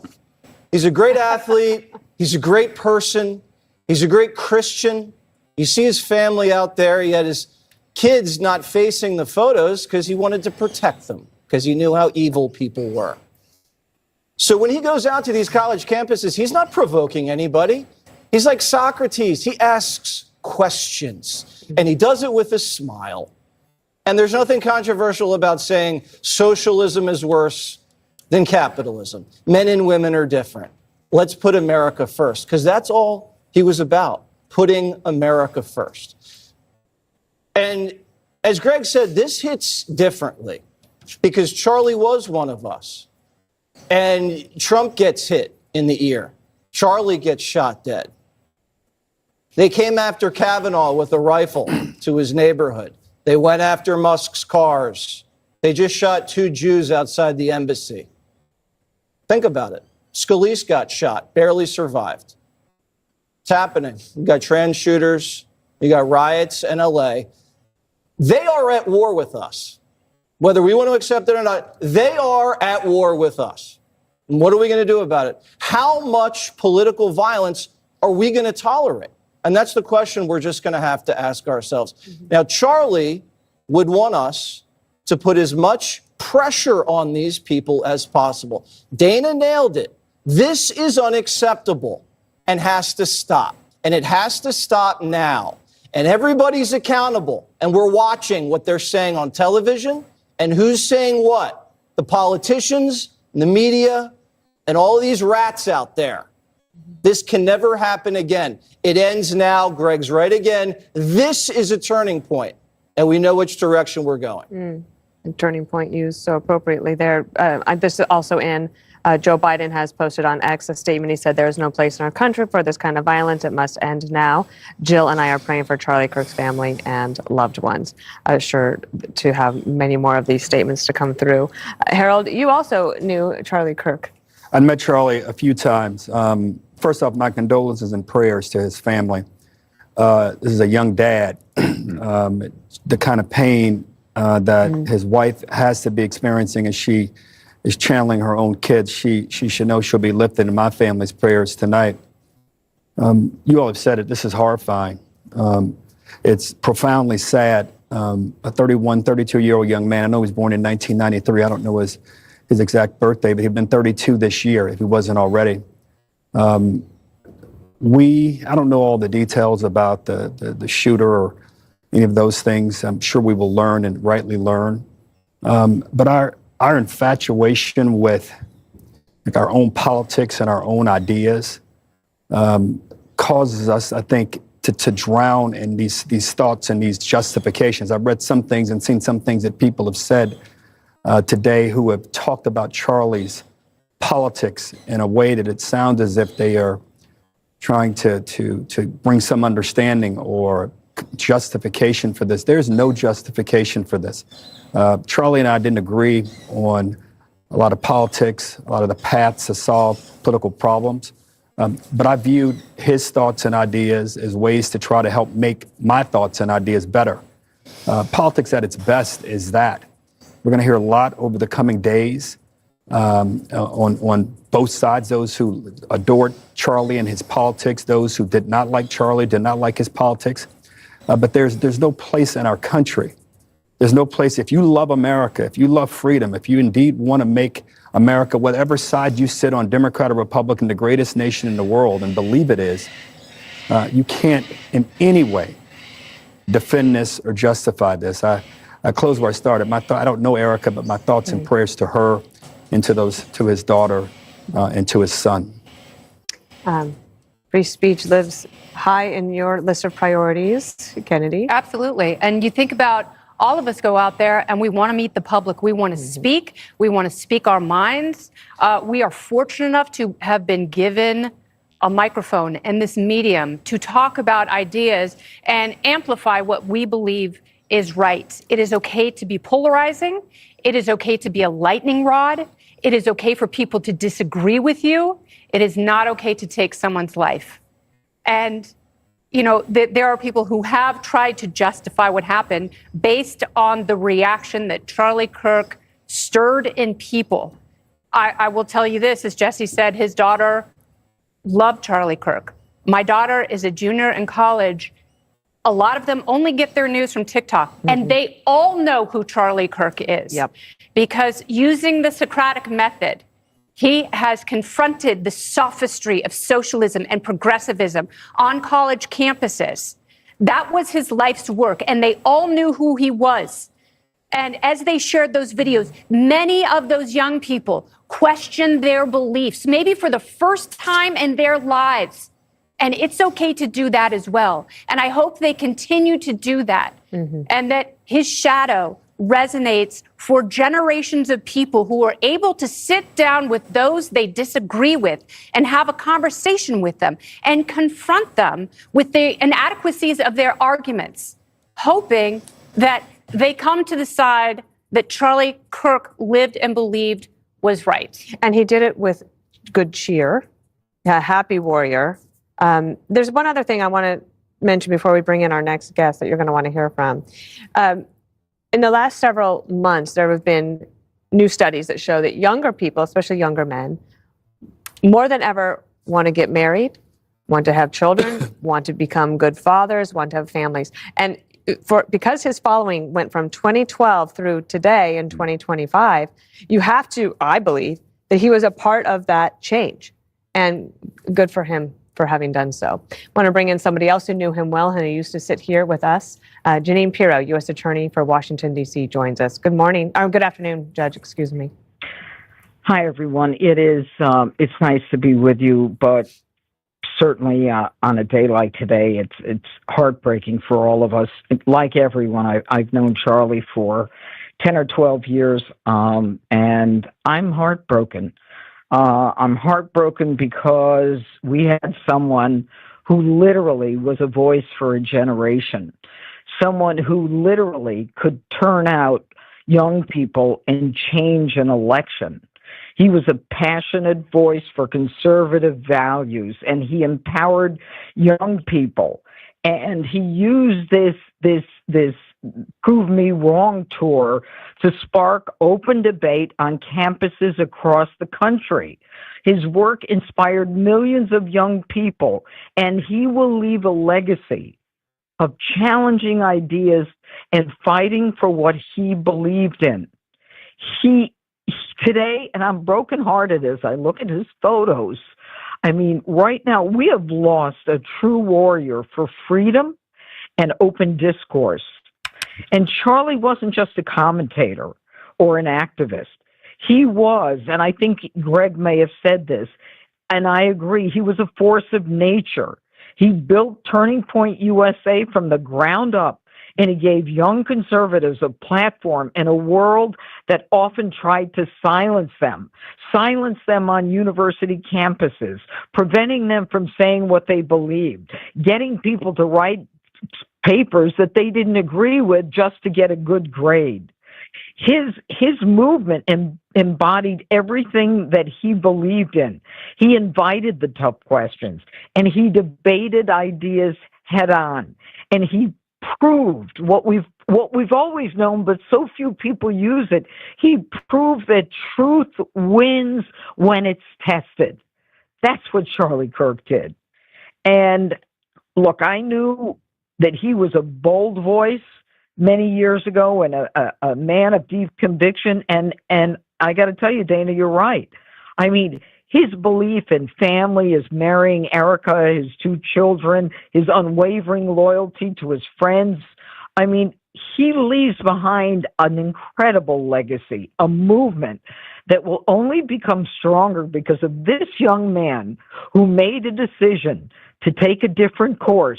He created it, and he had all of us following him. And, they talk about, fascism and all that. The ones that are trying to silence the dialogue, they're the ones who are the true fascists. And what I know of Charlie is that he would want us to keep fighting. He would want us to keep fighting with words, to build a debate, to prove our doubters wrong. And in the end, Charlie proved us all right about what matters. And what we need to tell Charlie is that we will continue to carry the torch that he created on the road that he took, because this is a man who will be legendary. He changed, as far as I'm concerned, he changed an election because he was strong and he believed in young people. Judge Jeanine, your voice is most welcome here today. Thank you. We'll be in touch with you as well. Guys. All right. Greg, one of the things that Charlie did, I don't know what happened early on in his life, but at 18, was when he enthusiastically created Turning Point. Yeah. The goal of going into the lion's den of these college campuses. It's so funny because I didn't have that when I was in college. So the amazing thing about Turning Point was that it connected you with other people that may think like you, or even not even like that, but might not fit in with the orthodoxy of the left-wing campus. So it wasn't like, hey, we're all going to become right-wingers. It was more like, there are other people like you here that may not agree with what's going on. And he reminds me of the late Andrew Breitbart in the sense that it was like, why not? Why not do this? Why not challenge this leftist orthodoxy? Doesn't have to be. It doesn't have to be. I don't know if he was that ambitious, Because, I mean, I don't know if you could foresee something this big happening. But I remember, like, speaking at these events and just walking around and going, like, I could not imagine having this when I was in college. It's insane. And how lucky. Did you need it then? Or do you think things have changed so much that he was a part of that? Oh, I think that, well, when I was in school, there was only one side. I went to Berkeley and you kept your mouth shut. Yeah. You know, so what he did was he was able to give students the confidence to sit in a classroom and challenge a professor when he says America is the land of the oppressed, the genociders, and this kid will raise his hand and go, you know, maybe I disagree. It goes back to those three words that I always use. Well, he created a mechanism to share the risk. And you saw, I mean, this was a machine that literally shared the risk. You're not alone. You're going to meet all these people that are just like you. And it's going to be easier. Yeah. You know? There's a lot of power in that. I was going to bring this up, Jesse. I'll give you a couple of statistics just to have a transition here. So he has a nationwide campus reach. 3,500 high school and college campuses have a Turning Point chapter. There are 750,000 student activists. He has 300 full-time staff, 85 million online followers. Wow. And you can see also that in the UK and Europe, this is also starting to take a hold a little bit there. Its revenue was $81 million. They had things like the Professor Watch List initiative that would try to find a way to root out professors that were discriminating against conservative views or promoting just liberal ideologies. That's really an incredible thing for somebody that young. Yeah, he would smile if I said that he was the greatest community organizer in American history. But he is. I mean, you name the chapters and the amount of people that he inspired at that level. He is credited with sometimes winning Arizona last election. And what he did on the ground in places like Michigan, the president owes him big time. And the president is obviously incredibly grateful. He's so much more than a campus guy. I mean, this guy was walking in the halls of power for the last several years.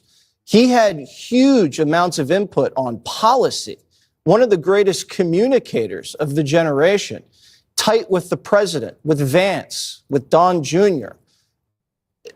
It can't be understated how big of a figure he was in this movement. And the fact that they took out a lieutenant with a bullet makes me so angry. And Greg is so right.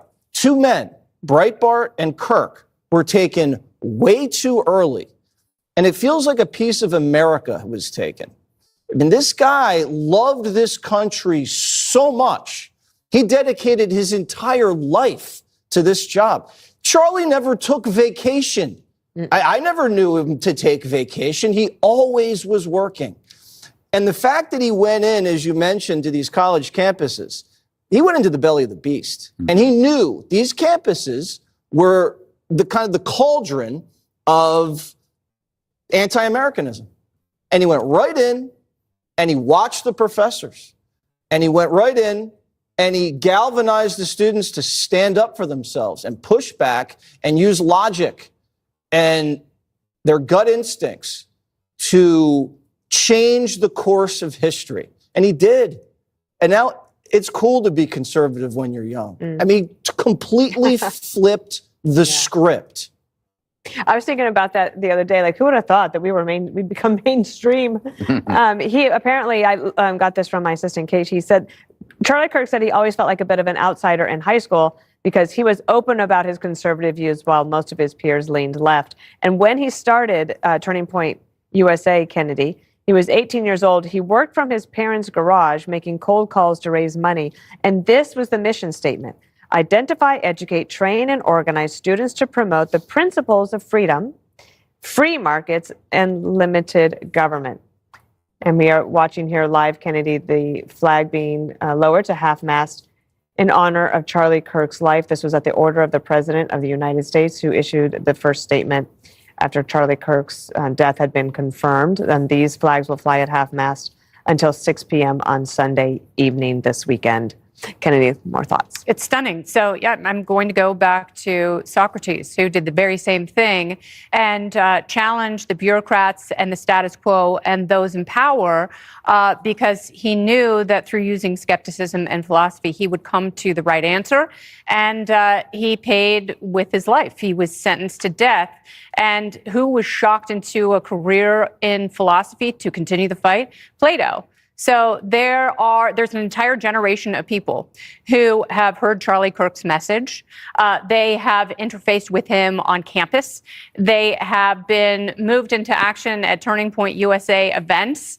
And now is a time for them to be galvanized to the next stage of their life and take the movement into the next generation and the next direction. I remember being on the Bob Dole 96 Hours to Victory tour and asking one of his strategists, a Republican strategist, why don't you reach out to younger people? Because I knew I couldn't have been alone.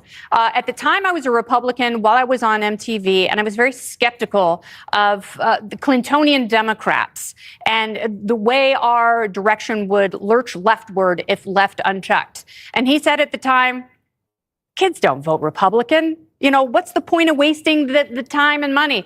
And Charlie Kirk found that philosophy unacceptable. And that's why he is a great American inventor, because this is how the Industrial Revolution went forth, was because of tinkerers and inventors who saw problems and chose to solve them themselves. And he did that from a very young age because he knew that he wasn't the only one who was being ignored. He knew he wasn't the only one who was being shepherded into groupthink. So he decided to make a change because he knew under the right circumstances, with the right message, it would become a conflagration.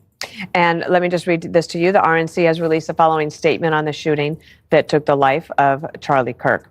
It says, Charlie Kirk was a father, husband, and dedicated patriot who spent his life defending conservative values and inspiring young Americans. Our hearts break for his wife, children, loved ones, and countless supporters across the country. The horrifying violence at Utah Valley University that took the life of Charlie Kirk is utterly appalling. Republicans and Democrats alike must stand united in condemning this brutality that has no place in America. In just a moment, we're going to have a chance to talk with Paul Morrow because we have a situation on our hands where the shooter is still at large. And we'll get an update on that and also the broader discussion with him. I do have actually here a statement from President Obama. Let me read it here.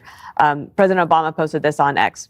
We don't yet know what motivated the person who shot and killed Charlie Kirk, but this kind of despicable violence has no place in our democracy. Michelle and I will be praying for Charlie's family tonight, especially his wife, Erica, and their 2 young children. Harold, before we talk to Paul. When I was in high school, in D.C., a big club on my campus is called the Government Club. And we were divided in liberals and conservatives. And frankly, I didn't fully understand what those terms meant. I knew what the vernacular and what the political dialogue at the moment was. And I was president of the club for the liberals. And my friend was the president of the conservatives. We had some of the greatest conversations. Our friendship flourishes today. I'm godfather to one of his kids. We don't agree on everything. I would hope that tonight, as an appreciation and a salute to Charlie, if you are around a family member or a friend or a coworker whom you have disagreements with, politically or for that matter on any matters, find something before you leave them this afternoon or this evening that you agree on and hug. Let us understand the debate is good. I've shared around this table, when I was in law school, we'd have these great raging debates in con law and at the constitutional law. And I would take my friends that were on one side and take the friends that were on my side, and I'd have dinner. My dad was kind enough to buy the dinners on Wednesday night there on State Street. And we'd sit, and the only rule was that if someone said something that deconstructed or defeated or undermined your argument, you had to concede. Not stop, but concede and talk about your answers and the things that you wanted to see happen. And we had some great discussions, great debates, and some of those guys, not some of those guys, many of those people, not all of them, remain great friends of mine. And we still have these conversations today. One of the things that exercise taught me, and I think one of the things that Charlie taught those who agreed with him, who didn't agree with him, he fought valiantly and with dignity with lots of words and no weapons, and that should be the message today as well, is that if you're an active thinker, if you seek to be smart and seek to be informed, then you'll never be a static or stationary thinker. And what I draw from all of this is this low, unfortunate, tragic place we've descended to as a country where we think violence. Someone, I think it might have been you, Greg, that said or maybe you, Jesse, that said that you shoot him and you kill him and you take his ideas. You won't take his ideas off the table by shooting him, or for that matter, shooting someone you disagree with or trying to kill someone you disagree with. We're the greatest country in the world, and you talked about the foundation that Kennedy, you talked about Socrates and Plato, and everyone around the table has. One thing I'll leave you with, we talk about Socrates and Plato. No one ever asked during that era who was the richest person.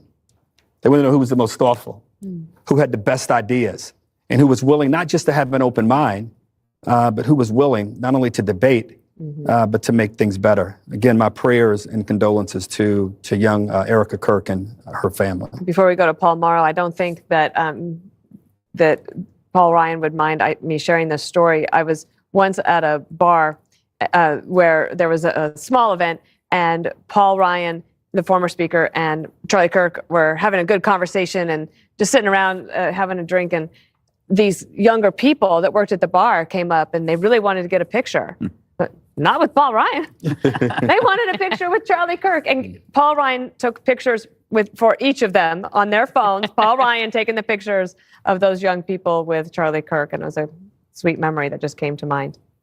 Let's bring in Paul Morrow. He's a former NYPD inspector. He's a Fox News contributor who can speak to, one, I think the manhunt is of interest, and then the broader story. Paul, of course, I know you have a lot of thoughts about somebody like this and the impact that they had in just 31 years on Earth. Yeah, of course I do. You around the table have all echoed a lot of it. Maya Angelou said that courage is the virtue that's required for all others. And when I see something like this, it's all I can think of in terms of what he was made of. This is a guy who knew that there were a lot of people against him, and how efficacious he was is what inspired that. I know a lot of young people in my family who were aware of him before even I was. And it speaks to how effective he was as a communicator, using media, building that organization. It dawned on me slowly how significant a figure he was. And I'm talking about high school level now. And that's so important because that meant that you had high schoolers going away to school, away from their normal support networks, family, etc. Going in well instructed, let's say, or well prepared, better word, for the fact that they were going to be hearing ideas that they didn't have to necessarily wholesale accept. And I just go back to the idea that the guy's courage was reminding me, as many of you have mentioned, Greg, our old friend Andrew Breitbart, very, very similar. A guy who said, you know what, I know there's danger. I know there's a lot of people who want to shut me up. I'm going to debate with them, and I'm going to debate with them in a genial way and be collegial and debate points. Unfortunately, there is an element, and look, the right has their crazies too, but we're in an era, we're in a season now of leftist violence, and I'm not going to sugarcoat it. I'm now on the phone because I'm down in Florida to cover the Ryan Ruth trial. And all this happened when I was in the air. I just learned of it upon touching down. And the irony of that is not lost on me, and what's not lost on me as well is that horrific video that we've all seen by now of Charlie Kirk. Transpose that to Butler and think about how close we came there. And then I got to think forward, being a cop. And I say, how many others are out there? How can we prevent them? And I just hope that the Secret Service is up to the task because, I'm not entirely reassured by some of the things I've been hearing. And so I just hope we're vigilant because this is no way to run a nation. We're a nation of ideas. This is not who we are. Do you have any, I know you just told us that you're there to cover the second assassination attempt on President Trump by covering the Ryan Ruth trial gets underway after jury selection, and that starts tomorrow. But do you have any information about the manhunt that's underway right now for the person who shot Charlie Kirk? Only things that I can glean from the limited reporting that's out there. A couple of things I've heard, and I have a little bit of a source on this. But again, I don't want to say anything that's not really confirmed in such dire circumstances. So let me just say this. There was that early report of that one individual that they grabbed and they had on his knees, and he was saying, I don't want to talk. And that went out viral as, okay, here's the shooter. That didn't ring true for me because I thought, I mean, we've all seen the video. That is almost certainly a high-powered round. The school reportedly is saying that the shot came from 200 yards away. If that had been somebody who was in the crowd up front near the stage, you would have seen a long gun, because that is a long gun round from what I can see. I'm not a ballistic expert and I wasn't there. But again, from what I can glean, it argues to me that the person they grabbed in front of the stage, since we have not seen any images of a long gun there, it argues to me that the actual shooter is someplace off the set that is not someplace entirely visible, because I'd imagine a lot of people had their phones out. They were taking video. So we know that right now the shooter appears to be unapprehended. The person that they did grab might be involved, might not. We don't know. But that was not a handgun round. Now, the bullet that did hit Charlie, God bless him, is right now a vital clue, along with all the stuff we always talk about, the video, doing some digital forensics, etc. But the round is going to tell you a lot, and it'll tell you likely how far away it came from and, what kind of rifle was used, and that's going to be a node that they're going to exploit. But I would say this. If you were there, and I'm sure the police are saying this, if you were there or anywhere near it, and you have video, do not hesitate, no matter how low to the ground, unimportant you think it is. I'm sure they're setting up the intake on all of this. You don't have to necessarily go right to the campus police or the local cops, wherever you are. There's going to be a lot of jurisdictions. Get what you have up the chain. Somebody out there saw and knows something. And right now we are in a manhunt. And anything that we can do to apprehend this obviously very dangerous individual is going to be really important. So if you're hearing my voice and you were there and you have video, get it to the cops, man, because they're going to really be pressing on this. Paul Morrow, thank you so much. And before we go to Jackie Heinrich at the White House, we'll get a few more comments from around the table. And I was thinking also, Greg, I noticed you just made a note about, we like to be outside. We're humans. And these big events, it's fun to gather with people who think like you do. Well, you want to go to the concert, you want to go to the event. Yeah, it's I would say, like, for my job here, I would say the work that I do, 80% is indoors. Maybe I'll do an event in somewhere else, or go here or go there. But I'm an indoor cat. And Charlie's the reverse. Like, I would say 80 to 90% of what he did was out there, outside, which meant he often had his back to people. He was never armed. He was out there. And he did that. He probably knew that he was vulnerable, but, he had faith. And I get the sense that maybe these outdoor events are going to become a relic of an earlier time, especially with things like drones, and self-driving cars. And, I know when I get home, my wife is going to say, you're not doing that thing. You're not going to that thing.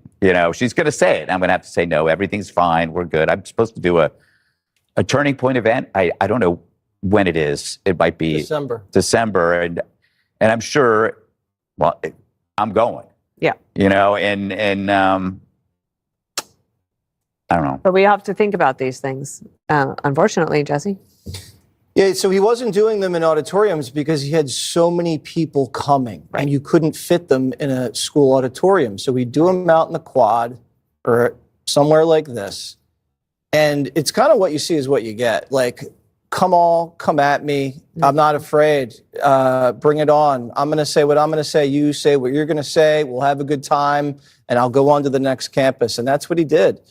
And so we're hearing also from the New York Times that the shooter fired a round from a building which was at higher elevation and shot down 200 yards away, which was only 50 yards farther than the Butler assassin. And so, again, this is a pot shot with any sort of high-powered rifle. And if you look at the geography around the area, you can just walk down from that building, get in your vehicle, and you could be in the mountains in 10 minutes. You could be at the airport in Provo in 5 minutes.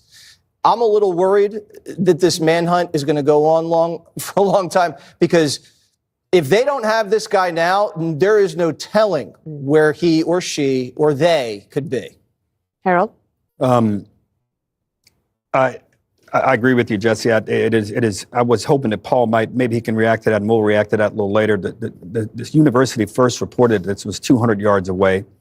I'm sure we'll get more and more details about why they detained the first person. But I know you pray that you're wrong, that this guy or this person or this group of people were able to get away. I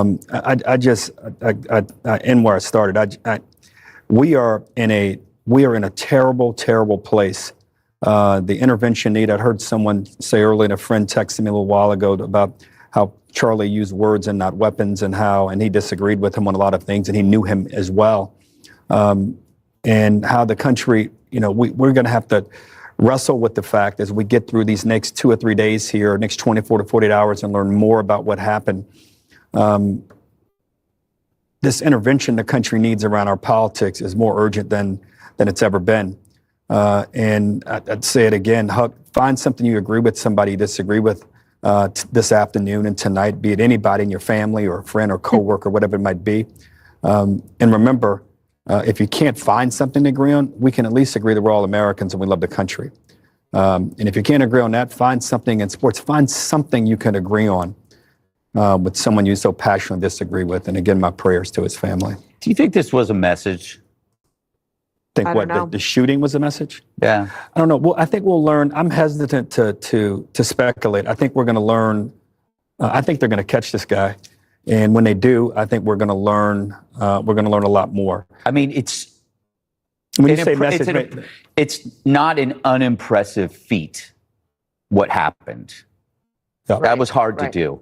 Okay, I mean, you ask if it's a message. I say it's absolutely a message. Yeah. This is a message meant to silence people. This is an assassination. This is an act of terrorism, because although Charlie Kirk was not a politician, he was political and he was powerful, and his power came from joy and igniting a movement and being really, really convincing. And that was the threat. That was a threat to a group of people. That was a threat to the other side. That was a threat to someone. And that was enough of a threat that they had to take his life into their hands.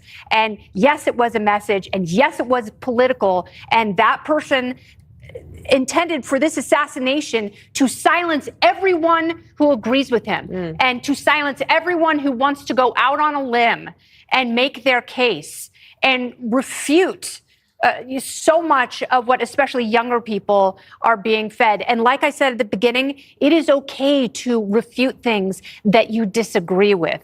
That is an appropriate avenue. He was not scared, and he was joyful because he knew his message was entirely appropriate. I'm not naive enough to say I don't disagree with you, but that I just interpreted your question differently. I meant in the sense that, like, it might have been easier to strike him in another place, but they chose that. Right. So I mean, this is planned, as Jonathan Hunt said, carried out competently, beyond, professional. Right. And they didn't have to do it. I mean, it makes me think that it's a bigger message than it's like you could be next. For me, I'm sorry.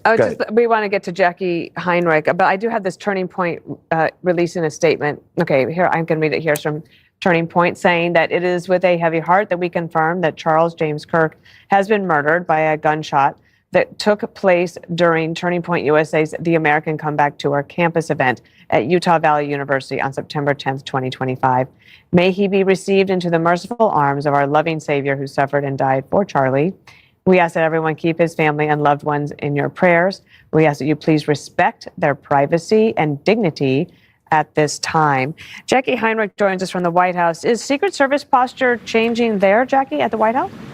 So we've reached out to the Secret Service, and they're saying out of their policies, they're not going to be describing any changes that are going to be happening, but they say they always adjust the posture as needed to mitigate threats. And the threat environment, as we know, is at an all-time high. You hear that from law enforcement officials across the board even before this happened. But of course, we're talking about a president who survived 2 attempts on his own life. And the suspect, as far as we know, is still not in custody. Charlie. So as folks go home from the White House tonight, including the staff who work here, who love Charlie Kirk and are now reeling with his death, which is hitting very close to home, I do expect we're going to be seeing or feeling at least something different than the usual posture out here. I will say there are still people moving around in front of the White House gate, but it's not the music playing and sort of the party that we've seen out there, including earlier this afternoon. We are awaiting any updates on the president's schedule. He was supposed to have a dinner later on tonight. Unclear if he is still going to attend that dinner. This is obviously an evolving situation, and you've seen the heartfelt condolences coming out from the president, the vice president, the secretary of state, secretary of war, on down through the cabinet, down to the press secretary as well. Everybody just really shocked and horrified. This has got to be a very and shocking angered. thing for them there. I mean, they are very, very close friends with him. And when you go through campaigns like the ones they've been through, those relationships are forged in fire. Jackie Heinrich, thank you so much. I want to bring in Joey Jones, who I believe is available now with us, who knew Charlie well, and get your thoughts. Joey, are you with us? Yeah, I'm here. Hi. Get your thoughts today. Yeah, first of all, thoughts are with Charlie and his family and his children. I've got a 6-year-old little girl, and I just can't imagine what his children will go through these next several years. And it's not fair. It's not right. I've seen this happen with men that went to war with me. And the idea was always we went to war and we watched these things and with any luck survived them or sacrificed to them. When I say these things, gruesome death, so that things like this don't happen at home, so that we don't get attacked by our enemies this way at home. And to sit here today and to think that the propensity, the odds of getting attacked in this way are greater as a public figure espousing conservatism than a warrior at war, just I don't know how to sit with that tonight. I don't know how to understand that. Because of that, I have to think of words that have been spoken in honor of men that I've served with that died in war. And my friend Jacob Schick said very matter-of-factly, we owe it to those we lost in battle to live our lives and live it well. And that's exactly what we owe Charlie Kirk. We owe him. We can't cower. The only way to honor his legacy is to stand in his place. And Greg, you just talked about that. The idea that there's a turning point event that you're going to show up at. And this idea that I can't make a decision for each and every person at that table on how you do public events moving forward. And I think that you're perfectly justified in reevaluating that. But we can't cower. We can't run away from what we believe in and the chosen profession we have, which is to stand up for those things and say them honestly. Charlie Kirk did that. Charlie Kirk saw what happened to President Trump. I can't imagine there aren't verified threats against his life by the list that he saw going into this event today. But he sat there in one of the most vulnerable positions you can be in, which is in deflagrate to a possible attack in the bottom of a pit. And he said the things he believed, and he said the things he believed to be true, and he did it without malice or ill will. He did it with conviction. It's not our place to have retribution. Nobody should be seeking retribution for Charlie, but they should be seeking to honor him and his legacy and the work he did. That is winning. That is righting the ship. That is righting and correcting the wrong that was done today. We have to stand loud and stand proud with conviction and love for this country, not with hate in our hearts. And that's hard to do. It's hard not to be pissed off right now. It's hard not to be brokenhearted right now. But I don't think that would be his response, and we have to honor him. There are so many tentacles of emotions, it almost feels like it could choke us. But we will keep talking. Joey Jones, thank you so much. I just got news that the officials are going to give a news conference at 6 p.m. Eastern, so in just about 10 minutes' time. I do want to play one thing for you. So our colleague, Jason Chaffetz, former congressman from Utah, he was there at the event. He had just texted with Charlie. Let's listen to him right here. Charlie was sitting under an awning. This is sunken down. So if you're sitting where Charlie is, it graduates up. Now, are there angles where buildings are available and to a would-be assassin? The answer, unfortunately, is yes. I can tell you just sitting there, and again, maybe it's the emotion of it and not looking or expecting it, it seemed like the shot was closer and that it was more direct. Jason Chaffetz is shaken up, but available to speak with us. I also want to play one more thing that's getting a lot of attention on X and elsewhere. This is Matthew Dowd over at MSNBC and his reaction earlier. He's been one of the most divisive, especially divisive younger figures in this, who is constantly sort of pushing this sort of hate speech or sort of aimed at certain groups. And I always go back to hateful thoughts lead to hateful words, which then lead to hateful actions. Greg Gutfeld, comment. Well, I mean, he's right for the wrong reasons. I mean, hateful words do lead to hateful actions, and it was his side that had pretty much most certainly was his ran the side. gamut, calling everybody Hitler and Nazis, and The freaking nerve of these people. instead of viewing people as wrong, viewing them as evil. Depravity of these people. I think that he Matthew brought this Dowd on is. himself. I won't criticize him because I think there's something wrong with him. I feel like it is such a strange thing to say when somebody is shot and near death. He said it before he was confirmed death. Like what is going on in that man's head? It's interesting. We don't know who did this. Right. Can't we just take I do know it doesn't help the left, which makes me think, is it the left? I don't know. We don't know. But it feels professional. That's all it feels to me. Mm-hmm. Greg, you asked me a question about a message. I think I'm not naive enough to think there's not something here, but I view it, the message I take from it is that if you have a view that might be the minority in some place and you're trying to share your view, and Charlie had a minority view as it relates to his views, and then he helped enliven and awaken a group of people who shared his view, that they're going to be, we are almost embracing and okaying. We're not, but society is, and our culture is. There's no decency. There's an embrace of violence, and there's almost a justification. I know Matthew. I'm gonna give him the benefit of the doubt, but whatever. If he felt that he shouldn't have said that at that moment, this is not the time to be talking about. He's got an issue. But no, but I'm saying there's this is a serious problem. With this is not. I think even some of the conversation that's probably going to be had over the next 24 hours about I just think this is not the moment. We need to get the facts. We need to capture this guy. I think Jesse is right. This guy's on the loose, and we don't know if it's a team of people or what it might be. So I'm hoping that, and then we can have that conversation about who's at fault and whose side is. My favorite analysis, Harold, came from MSNBC when they said it could have been a supporter shooting a gun off in celebration. Mm-hmm. From 200 yards. Yes. And hitting him in the neck. If it wasn't such a horrible event, that would be a punchline. It's like, why can't you just say, we don't know when we're looking for more information? You might have more information by I have no idea. Let's get one more thought from Jesse here, and then we'll go to Charlie Hurt and take it around the table before we end. Well, Dowd should be fired immediately. I expect him to be terminated within 24 hours. You can't say Charlie deserved to die. Just can't say that. And I hope he loses his job. It's dangerous, Greg. That's the message. It's dangerous to open your mouth, so shut it. That's the message they're sending.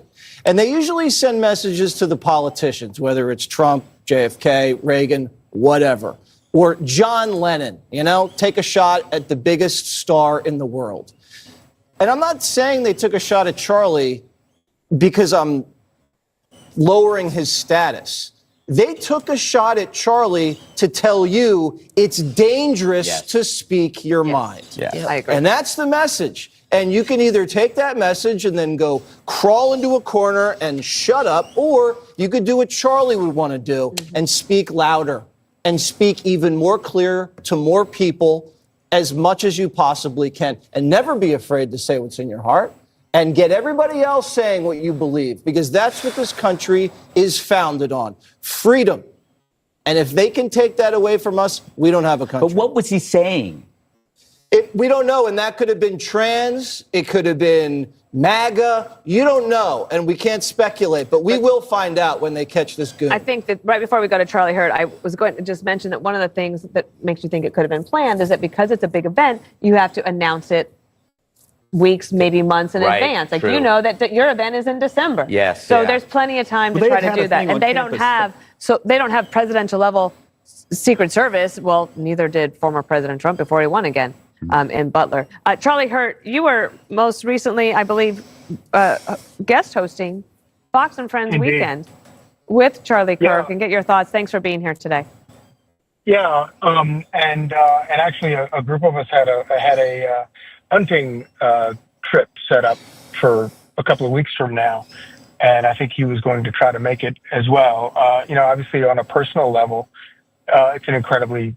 this is just incredibly shocking and sad, but also on a very, on a national level, it's a cataclysmic day to think about the fact that, as you all have pointed out, I mean, Charlie Kirk was shot because of his efforts to speak with good faith and debate with people in good faith with whom he disagreed. And which, of course, is the foundation of our country. That's the whole point of the way a republic works, is that we can debate about these things that we don't agree with. All three of my kids are all either in college or just out of college. They're all absolutely slack-jawed, stunned by this. All their friends are stunned by this. Friends who agree with Charlie Kirk, friends who don't agree with Charlie Kirk. They're all absolutely sort of almost to the point of just it's a day that they will never forget kind of day. Part of it has to do with the graphic video. And I'm at a loss of words to say to them, except to say kind of what you were just saying, Jesse, which is that, Charlie Kirk realized that there were threats against him. He did not live in fear. He lived his life with purpose every single day. And if there is a silver lining from this day, it's that Charlie Kirk taught us all to live with that sense of purpose. And we should live every day with purpose. And hopefully, that is the only way we might begin to sort of heal this country. Thank you, Charlie Hurt. Let's take it around the table one more time. Let's maybe start over here, Kennedy, with you for final thoughts before we turn it over to special report. And just a reminder for everybody, there is a 6 p.m. press conference coming up right after the 5. And, even after discussing this for an hour, we have so many outstanding questions. It does not make sense. I am in utter shock. I look at those pictures of him and his children, and it breaks my heart. And it breaks my heart that this is the place our country is in. Because it doesn't matter your political stripe. You love your family. And we have to get back to the place where we respect human life. It is not disposable, especially when we have political disagreements. It is sacred. Harold. Words, not weapons. No matter how much you disagree or how much you do agree. And 2, hug somebody tonight that you disagree with. And 3, let's show some restraint. Until we get all of the facts here. And again, my prayers to his family. Jesse Waters. So if they can kill Charlie, they're capable of anything. And this is a huge message that was sent to the entire world. And we just have to grasp the gravity of it and let it sink in and then move forward with passion and conviction, just like Charlie would have wanted. And my thoughts and prayers go out to Erica and his 2 young kids. And I love them, and I love Charlie. And it's just a very, very sad day, especially right before 9/11. Yep. Greg. Yeah, I know that it's somewhat object of mockery to say thoughts and prayers, but thoughts and prayers for his family. And they need it from all of us. And Jesse's right. If they could do this, they are capable of anything. I think that was the message. I believe that was the message. It's really hard to radicalize Republicans. Yeah. It's like we're not the radical type. But if you thought that you were going to shut a movement down, you're going to get a rude awakening. You woke us the fuck up. Yep. And we will end here in just a few moments. So there's a press conference at 6 p.m. How serious we are. The manhunt is underway. Maybe we'll get more information here. I agree with you. I think it's very scary to think that this person might have gotten away, that they had it planned. And I'm also hearing from friends who have college-age students across the board, as Charlie Hurt was just saying. You're saying like Charlie Kirk's life mattered big time. And our prayers are with Charlie Kirk, his family, and we will turn it over to Brett Baer of Special Report. Charlie Kirk, may he rest in peace. Good evening. Welcome to Washington. I'm Brett Baer. Breaking tonight, political discourse once again turning to political violence in America with deadly consequences. Conservative commentator Charlie Kirk was killed today in a shooting at a rally in Utah. Initial reports that a suspect was in custody were later dismissed. Police and federal agents are now actively engaged in a search and are telling residents to shelter in place. Kirk was kicking off his American comeback tour at Utah Valley University in Orem, about 40 miles from Salt Lake City. Witnesses say a shot rang out and Kirk fell backward.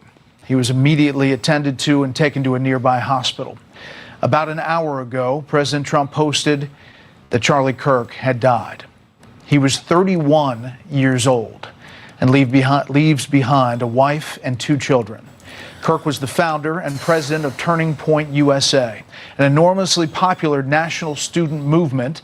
He used his open public events by saying, "If you disagree with me, move to the front of the line."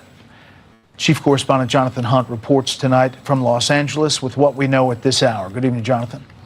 Good evening, Brett. Terrible scenes today on the campus of Utah Valley University in Orem, Utah, just about 30 minutes or so south of Salt Lake City. The scene on the right you're looking at there, are the probably 2,000 or so people who had turned out to watch and listen to Charlie Kirk at the campus in the Sorensen Plaza, which is right in the center of that campus. We are not, for very obvious reasons, going to show our viewers the moment that Charlie Kirk was shot, but we should explain what happened. He is sitting under that small tent you see in the picture. He is addressing members of the crowd. He is engaged in conversation with one questioner, and then you hear one shot ring out. It appears to be from a high-powered rifle. It appears to have been fired from a distance. We see in the video Charlie Kirk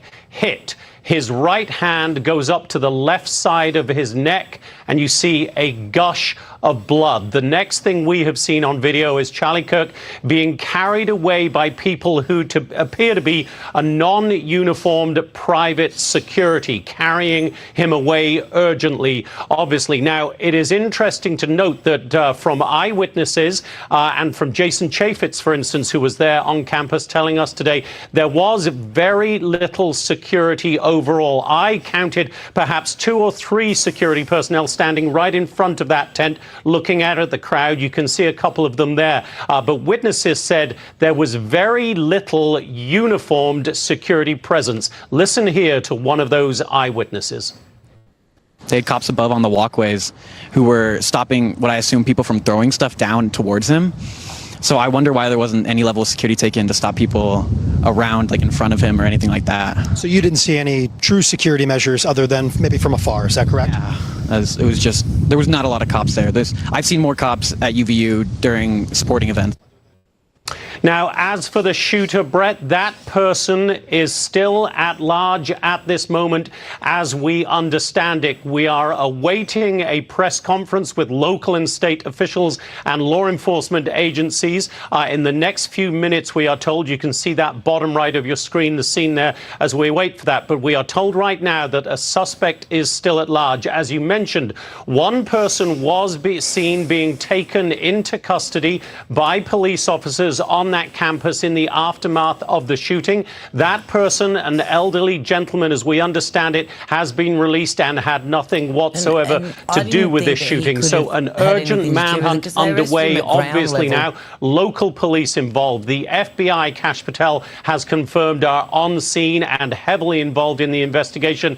And we also have reporting that agents from Homeland Security investigations are also on scene right now. What they will be doing, obviously, basically, Brett is sweeping the entire campus. They're looking, obviously, for a weapon. We don't understand that one has been found as yet. They'll also be looking in the parking lot of the campus there, all the parking lots. What we often see in these situations is everybody clears out. There may be one vehicle still left there unattended to. That is something, obviously, that law enforcement would then key in on, taking a look at that vehicle, if there is such a thing in this instance. I also want to point out where that is. Orem is south of Salt Lake City. Brett, as I mentioned, I know the area well. We have a lot of family in Provo, which is right next door to Orem's site of BYU. You can be up in the Uinta Mountains, the huge wilderness of the Uintas, within about 10 to 15 minutes driving from that campus. So this is clearly a very urgent manhunt to track down the person who killed Charlie Kirk. Brett? We're going to stay on that and bring you any live updates from law enforcement across the board. Jonathan, thank you. Sure.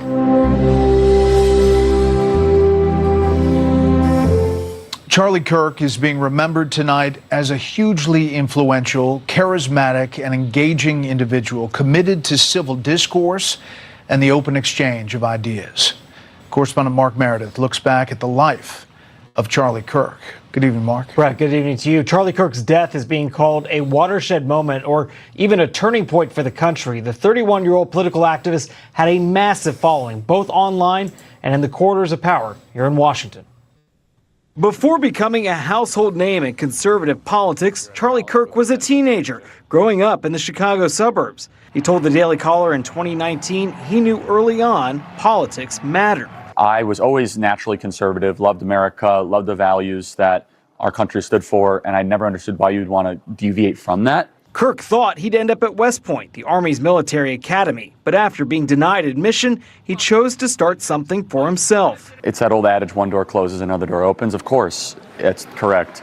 In summer 2012, Turning Point USA was born. What started small later became a political juggernaut, a conservative youth activist organization now operating on 3,500 high school and college campuses.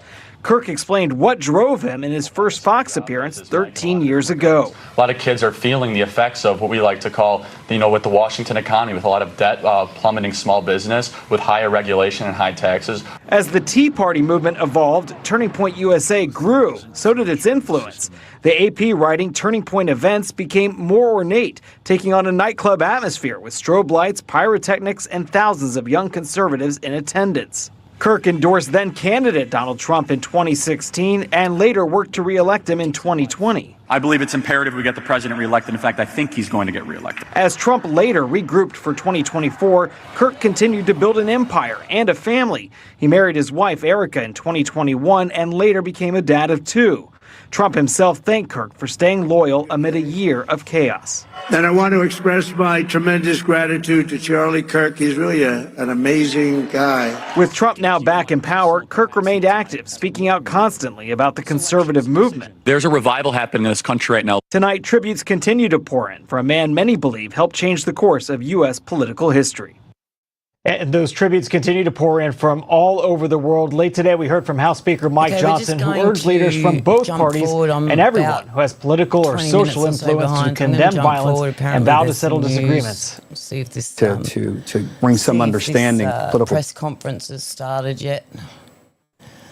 Oh, God, I hate it when this stupid thing does this. You try to just click on the bar and it jumps back instead of forward. It's just ridiculous. Of a long life, but he was follow. They're tracking all of this very closely. 18 years old, right out of high school, about 30 miles north of here in downtown Chicago. At the time, Charlie said he felt like there really wasn't an organization out there for young USA. Let's just go to the live. To call 988, our state mental health. Along with in a campus as well. And so all of these nodes are going to have squads, not just a person. They're going to have squads thrown at it. You're going to have a squad pulling video and going through all of that to see if there's something there. You're going to have people looking at cars. And you're also going to have a lot of intake because there were a lot of people there. I'm sure a lot of them had their phones out.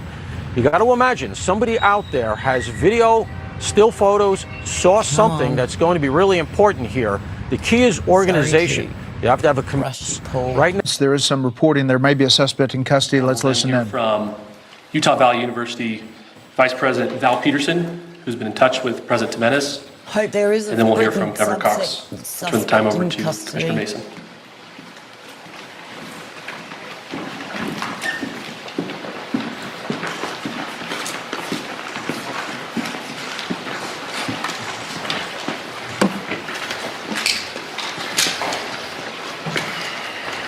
Hello, everyone.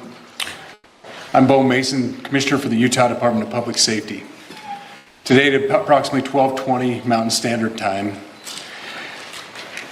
political influencer Charlie KIRK was shot in an event at the Utah Valley University. He was taken by private vehicle to Timpanogos Hospital, where he later passed.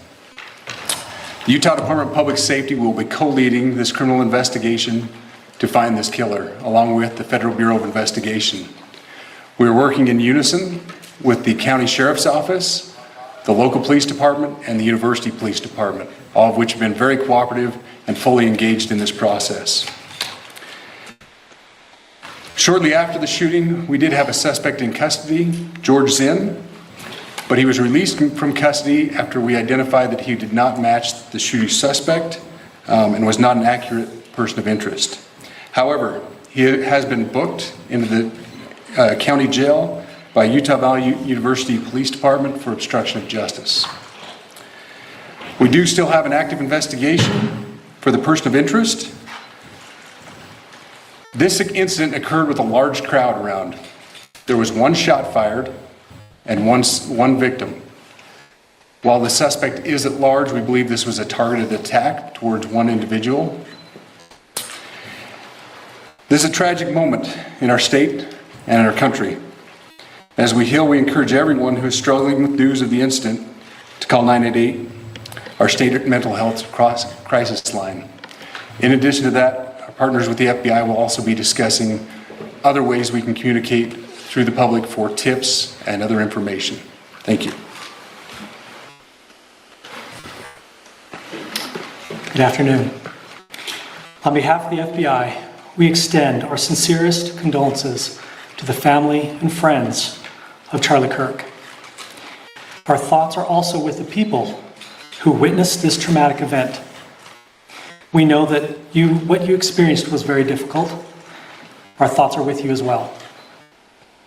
As soon as we heard about the shooting, special agents and personnel from the Salt Lake field office responded immediately. We have full resources devoted to this investigation, including tactical, operational, investigative, and intelligence. To be clear, the FBI will fully support and co-lead this investigation alongside with our partners. We are working on setting up a digital media tip line, and as soon as it's established, we'll get that information out to everyone. I know there's a lot of questions. This is very much an active case, and this investigation is in its early stages. We are following all the leads and all the evidence. If anyone has any information, please report it to the FBI or local law enforcement. Thank you. On behalf of President Jimenez, who we've been communicating with, and she's on her way back right now, I say that on behalf of Utah Valley University, we are shocked and saddened by the tragic passing of Charlie KIRK. We express our sincere condolences to the KIRK family. We grieve with our students, faculty, and staff who bore witness to this unspeakable tragedy. He was invited by the student group Turning Point USA to speak on our campus. We firmly believe that UVU is a place to share ideas and to debate openly and respectfully. Any attempt to infringe on those rights has no place here. We do not condone any form of violence at UVU and seek to make our campus a safe place for all. Ladies and gentlemen, thank you for joining us on this dark and tragic occasion. I want to thank our law enforcement officers who are leading this investigation, starting with Chief Long and his response here with the UVU Police Department. We're grateful for your leadership and your team. and again to the speakers that you've just heard from who are co-leading this investigation. I also want to recognize Sheriff Mike Smith, who has been an invaluable partner as this investigation moves forward. I've been in touch with President Trump, with FBI Director Kash Patel. We are completely aligned with our state and federal partners as we work through this case. Now, this is a dark day for our state. It's a tragic day for our nation. And I want to be very clear that this is a political assassination.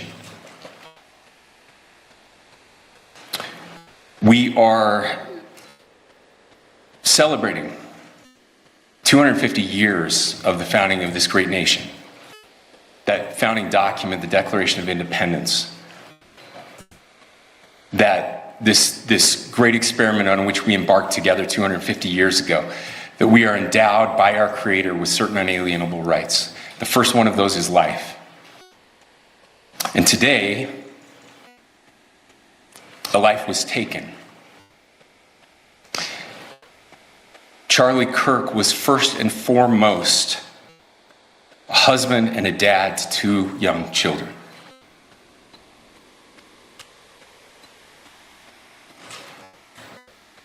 He was also very much politically involved, and that's why he was here on campus.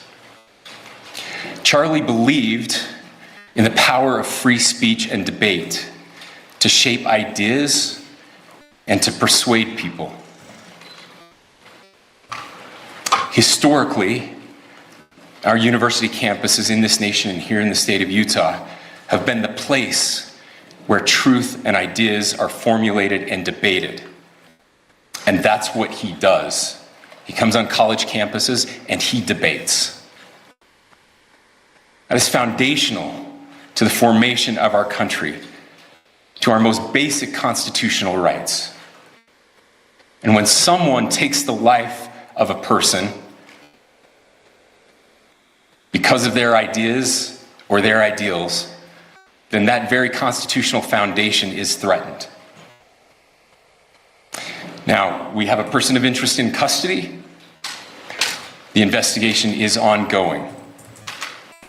But I want to make it crystal clear right now, to whoever did this, we will find you.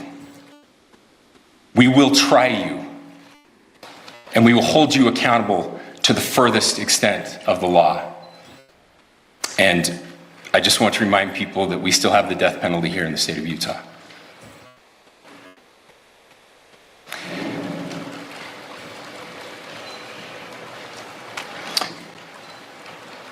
Our nation is broken. We've had political assassinations recently in Minnesota. We had an attempted assassination on the governor of Pennsylvania. And we had an attempted assassination on a presidential candidate and former president of the United States, and now current president of the United States.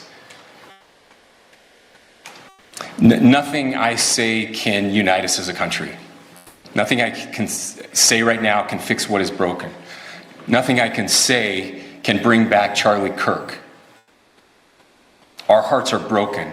We mourn with his wife, his children, his family, his friends. We mourn as a nation.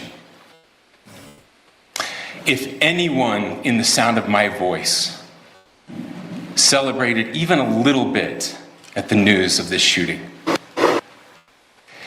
I would beg you to look in the mirror and to see if you can find a better angel in there somewhere. I don't care what his politics are. I care that he was an American. We desperately need our country. We desperately need leaders in our country. But more than the leaders, we just need every single person in this country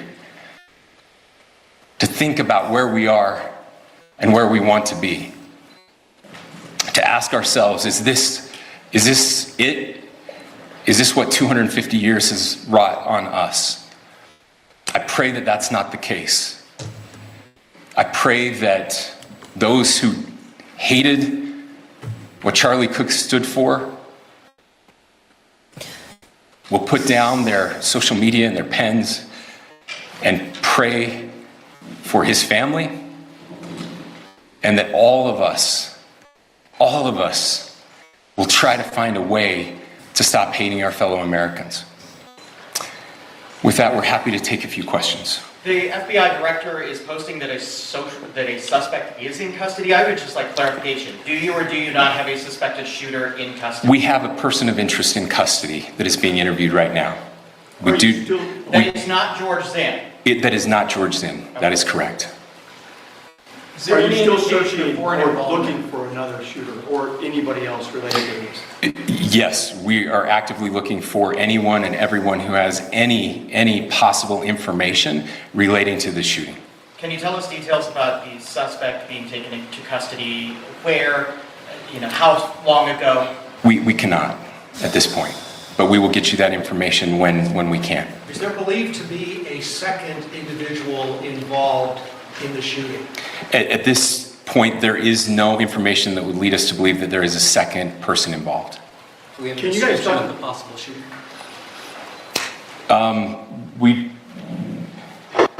Do you want to talk about what we know there? Yeah.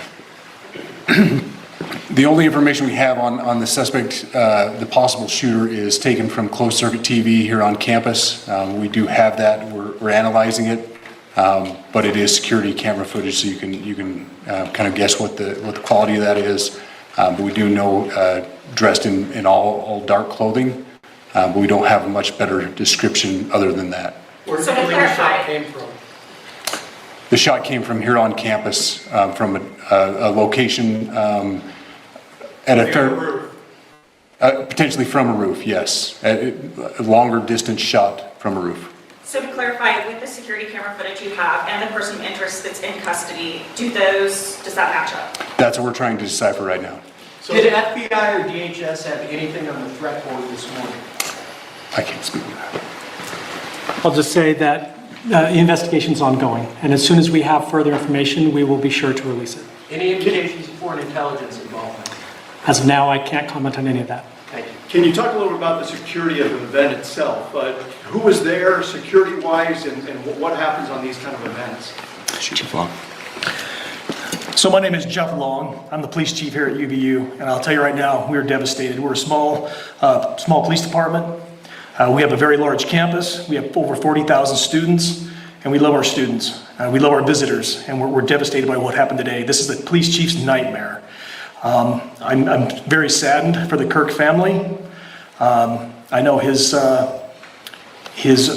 wife and parents found out about this. Obviously he's away from home. He's here in Utah. They find out by a police officer that visits their home. That's tragic. Nobody wants that. But I can tell you about our venue today. This was an open venue. This was outside. We have 6 officers working that event. We had probably over 3,000 people that were in attendance. It sat down in kind of a bowl area here on the central campus. We have a waterfall area. And so he was kind of in a lower area, surrounded by buildings. We had some plainclothes police officers that were in the crowd as well. We train for these things, and you think you have things covered, and these things, unfortunately, they happen. You try to get your bases covered, and unfortunately today we didn't. And because of that, we had this tragic incident. So we did have officers there. We had Charlie Kirk's team. He has a security team that travels with him, and they were here with him when he was shot. Was the gun recovered? I'm sorry, see? Was the weapon recovered? At this point, I can't disclose that. When Charlie Kirk was shot, there was a question being asked about mass shooting. Was that person apprehended, and do you know who asked that question? Say the question again. I don't know if I understand what you're saying. When Charlie Kirk was shot, he was answering a question about mass shootings specifically. Was that person apprehended, and do you know who asked that question? I do not. We do not have that at this moment. What kind of weapon was used? Ladies and gentlemen, we have time for just one more question, so thank you. Yeah, a question for the chief as well. Was it your team or Kirk's team or a combination of both that kind of set the security protocol for the event? So we work together. You know, he has his team, and they do this all over the country. We all know that. This is not uncommon for them. They're very comfortable on campuses, and I was coordinating with his lead security guy, and so yeah, we were working together. Was this a sharpshooter type shot? Was this a Ladies and gentlemen, those are all the questions that will be answered today. Again, thank you for covering this. We will be updating you as soon as we have additional information through normal channels, working with law enforcement. Again, our deepest condolences to the KIRK family and to the students who were there today. I would just ask everyone everywhere to please pray for their family and to pray for our country. We need it now more than ever. Thank you. The governor of Utah there, as well as law enforcement officials on the ground. Again, a subject they say is in custody, a person apparently dressed in black. They believe that this shot came from a rooftop at that venue in Utah at the university that killed Charlie Kirk. They are not discussing whether a weapon was recovered. There was someone who was pulled over and taken early. It was not that person. It was another person who is now in custody. That news came actually on a post from the FBI director, Kash Patel, seconds before this briefing started. He posted on X, the subject for the horrific shooting today that took the life of Charlie Kirk is now in custody. Thank you to the local and state authorities in Utah for your partnership with the FBI. We will provide updates when able. Again, we don't have any information about that person other than he was dressed in all black and that the shot likely came from a rooftop in that venue in the university. Let's go back to former New York City police inspector and Fox News contributor Paul Morrow. Paul, you listened to that. It sounds like they may have their person, but they're calling him a subject at this point. Your thoughts? Well, I don't think that Director Patel would put that statement out so unequivocally unless they felt pretty confident that they have their man. There are a number of ways that they can confirm this, but let's just say that once you have the body and you're pretty sure that this is the person, they will nail that down quite quickly, as they did with Ryan Ruth in the courthouse behind me, whose trial is ongoing. They pulled him over, and they knew in short order, this is our guy. There's a number of things you can do. You can check the hands for powder burns. You can go through a whole series of things, but you go backward into the person's life. And you're likely going to find various strong clues that indicate that you do have this person, and your hope now is that if this is in fact the person, it's the only person, and that this is not a part of something larger. Yeah, and Paul, that's the key, is that they were asked if there are other people involved. They don't know. They think there was one shooter. They say he was dressed in black, likely a shot from the rooftop. You suspected that was kind of a longer range shot, looking at everything you saw online. Yeah, I mean, look, and I don't mean to be too graphic, but a lot of us have seen that video, and if you haven't seen it, I don't recommend it. But that said, it's very clear that that's not a handgun shot. That argues a long gun, a very high-powered gun, which means it's going to be from a distance, because if somebody pulled that out in a crowd, a long gun, you're going to have multiple witnesses, probably somebody tackles them or follows them, and this would have been rolled up a lot more quickly. That's why in some of my early commentary, as soon as I learned about this, I was a little skeptical of the first person that they got in custody, who now sounds like he's in custody just for some sort of an obstruction charge, probably due to some of the statements he made. But I think it was a logical conclusion that it came from someplace further away because the person wasn't apprehended, the power of the round. But that also, again, is a clue. And I'm sure that they started ripping videotape. You have various vectors that you can go down. And it speaks to the level of commitment here of the task force that they undoubtedly threw together quickly, that they got somebody this quickly. Yeah. Paul Morrow, we appreciate it. Thank you very much. Let's bring in House Majority Leader Steve Scalise. Louisiana Republican, had his own experience with political violence when he was shot, nearly killed during a congressional baseball team practice in June of 2017. Mr. Leader, thank you for coming here. First, your reaction to this day, this moment. I know you knew Charlie Kirk. Yeah, Brett, so many thoughts, sad day, a lot of anger, frankly.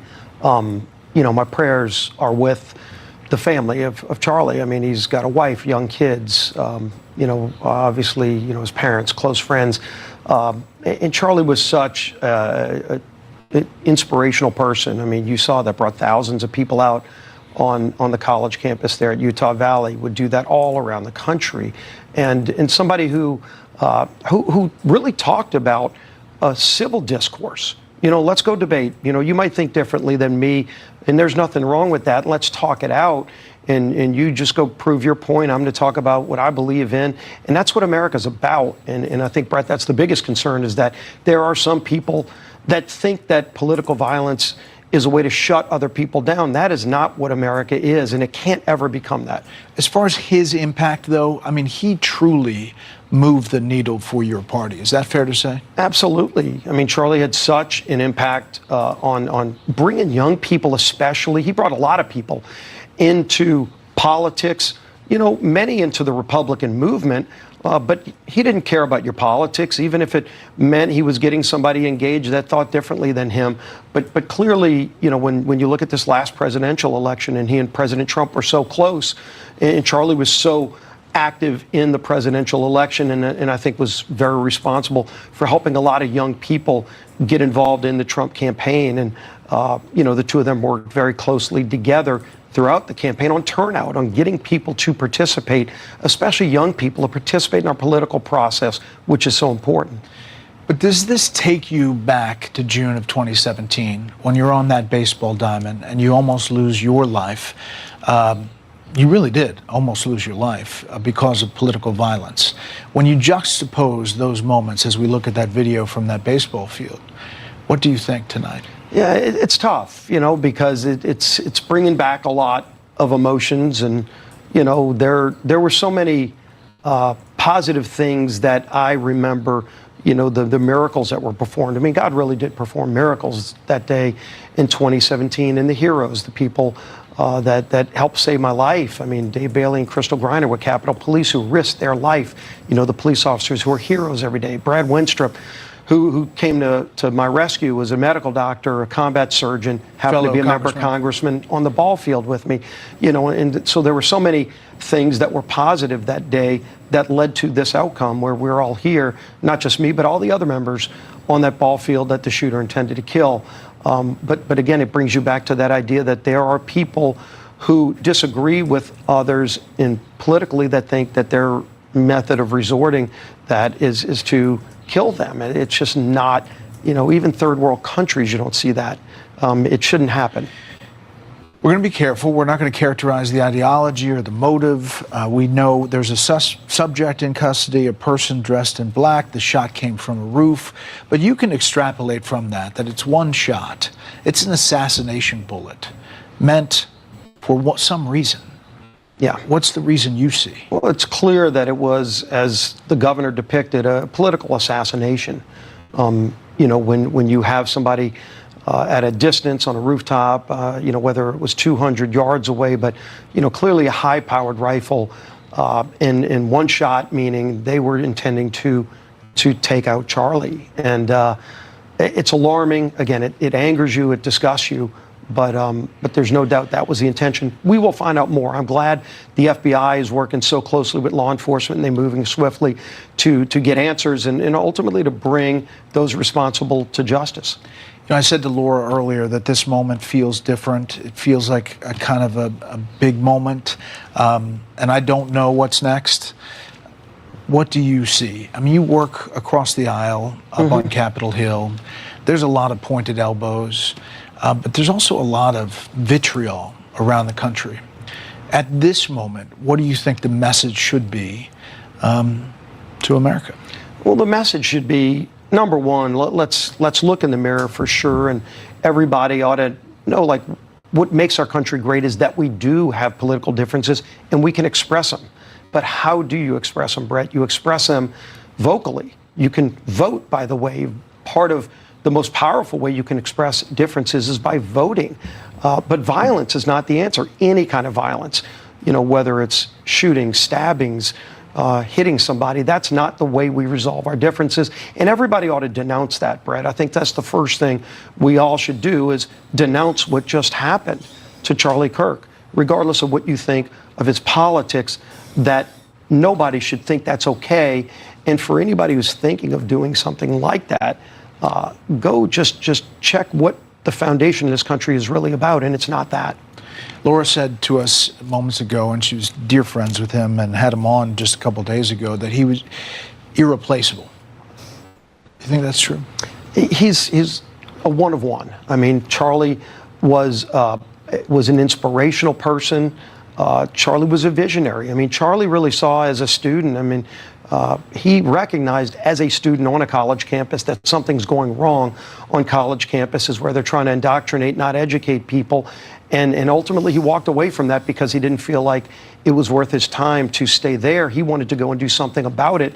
And that's when he started Turning Point USA. He actually started a movement, which how many young people do that? Not many. It takes a very special person, frankly, a person that is able to inspire other people, which Charlie did, to bring people into that movement. And he brought them first by the tens and then by the hundreds and ultimately by the thousands in campuses all across this country.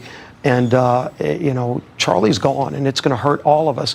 But his legacy will never be forgotten. And we can't let that movement die because it's so important that young people feel attached to what they believe in and not be afraid to express it, whether it's on a college campus or supporting a candidate of their choice.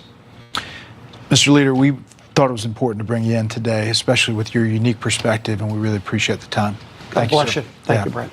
Let's bring in our panel. Fox News contributor Guy Benson, Democratic campaign consultant Kevin Walling, Mary Catherine Ham, also a Fox News contributor, and Fox News contributor Ben Domenech, host of the Big Ben podcast. Mary Catherine, I'm going to start with you. We all knew Charlie Kirk, all had interactions with him one way or another. Your thoughts on this day and where we are? Yeah, I think I'm gutted. First and foremost, we pray for his family, for his wife Erica and his kids, and I know he knew the Lord, and I know she does, and I just want to say that he will be with Erica and their kids, even when it seems impossible in this darkest hour. So that's my first thought. Watching Charlie. Okay, guys. That as Spencer Cox, as Governor Cox, as I said, I am totally speechless. I'm dumbfounded. I have absolutely no words. I feel like I've lost a member of my family or a very, very dear friend, and not even to say that Charlie was a friend or somebody that I and zero tolerance of violence, and particularly was in contact with on a regular basis. For many years, I had the honour and the privilege of being part of Media Row at AmFest 2022 and at AmFest 2024, where I and my husband had the distinct pleasure of meeting Charlie in person. Yeah. And I posted the pictures on my Facebook and on my X page. If you disagree with me, come to the front of the line and let's talk it out. And sometimes it got heated, other times it was a really good The irony of this whole thing is that we are just starting to rise up. We are just starting to make good on what Charlie wanted us to do. That's the saddest part. Because it feels like they took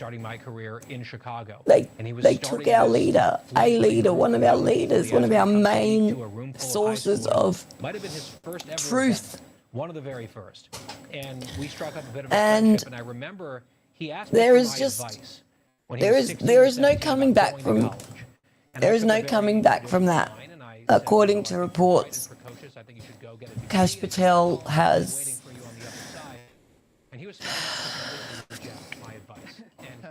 apparently, according to reports, I'm just going to check social media now and see if it's true. The reports are saying that the FBI have a suspect in custody. No doubt that they will be calling for all available footage and photography that's been taken today at the event, leading up to it, before and post the incident. Okay, so let's just swap this one around. It says here that the subject for the horrific shooting today that took the life of Charlie Kirk is now in custody. Thank you to the local and state authorities in Utah for your partnership with the FBI. I hope they've got him and I hope he fries. We'll provide updates when available. So I pray that they got him. I pray that they got him. And look, I was a bit embarrassed before that I was crying on air. I've cried on air before, but not about strangers, not about people that aren't like 6 degrees of separation from me. But everybody is. Everybody's crying. They can't hold back the tears. I mean, this man was so vibrant. He was so good. He was just good. He was a good man. I'm struggling with faith at the moment. In this moment, how can anything, how can, and I know he was a man of faith. I know that. That doesn't mean that I can take comfort in that. I have so many thoughts. I'm heartbroken for Eric. Because how could any benevolent God take away from us one of the best things that has happened to us in the last decade? Just so cruelly like that. It is absolutely disgusting. Democrat. The D in Democrat doesn't just stand for Democrats anymore. It just stands for every disgusting, deplorable, degenerate, demonic D word that you could possibly think of. And you can find a Democratic face behind it or a Liberal face behind it. And you can bet your bottom dollar that when this guy is given the well-deserved perp walk and put in the line of fire himself, you can bet your bottom dollar that there is not going to be 1 ounce of sympathy from our side for him. And I make no apologies about it. They took this person's life. They took his children's life. They took his wife's life. They took everybody that knew him, loved him, cared about him, and admired him. They took away a piece of all of us. And I hope they rot in hell. Charlie, rest in peace. The anger mangle is next. Because there is no justice. There is no justice that can be had that will bring that man back to us and back to his family. There is no justice that can be had. This is outrageous. It is absolutely outrageous that this can happen. That this can be allowed to happen. Charlie Kirk, he died today. It's disgusting. Talking to students, engaging them. I cannot believe that we are.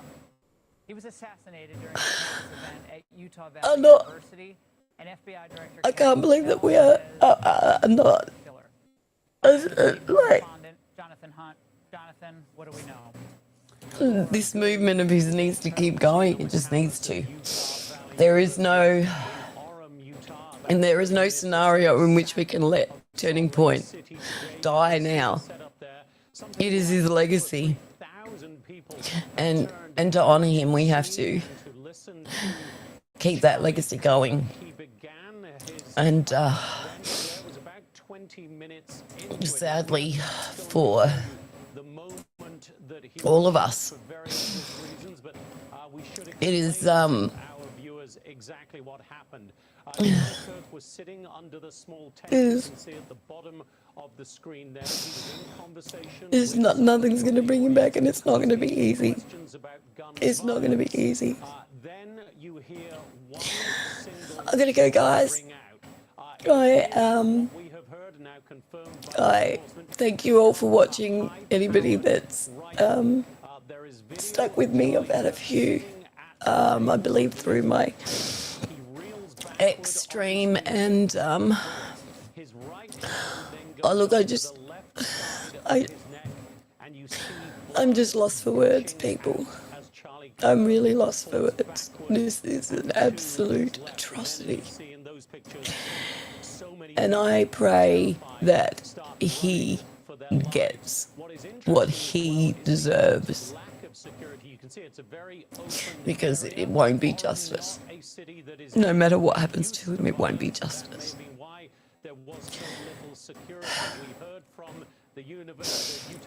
Okay, guys, I'm going to bug out now. I haven't slept at all since waking up at 9 a.m. yesterday morning, so I am probably not going to get to sleep now because it's now 8:30 a.m. the following morning. So I have to stop the stream. I may come back earlier in the morning again, but for now I'm just going to take a step back and absorb all of this myself, because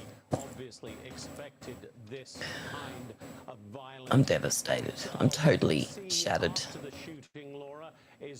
that this man has left us murdered. And then, of course, there was the frantic search for the suspect, an elderly woman was seen on video being taken away by police. It's just disgusting. Not involved in the shooting. I mean, like, somebody has been taken into what do you like? What? Who does that? Who pushed him to that point where he did that? In the assassination. So it's just despicable. Been told about that person, Laura, is that he fired, he or she, I should say, fired the shot from a building on campus there. You can see two buildings overlooking the amphitheater. I can tell you that there is one behind that, and one university staff member said that that's where the shot came from. So those two buildings you see in the front of the shot, a lot of the crowd was there on top of those balconies. The building behind that would have been pretty quiet. That was not a viewing spot, but it does have, if you look at it on a satellite, Laura, it does have line of sight from the rooftop, and we know the shot was fired from a rooftop to exactly where Charlie KIRK was sitting. So that person, Laura, now being questioned as to why they might have shot Charlie KIRK dead at 31 years of age, Laura. Jonathan, thank you. Sure. Faith, family, country.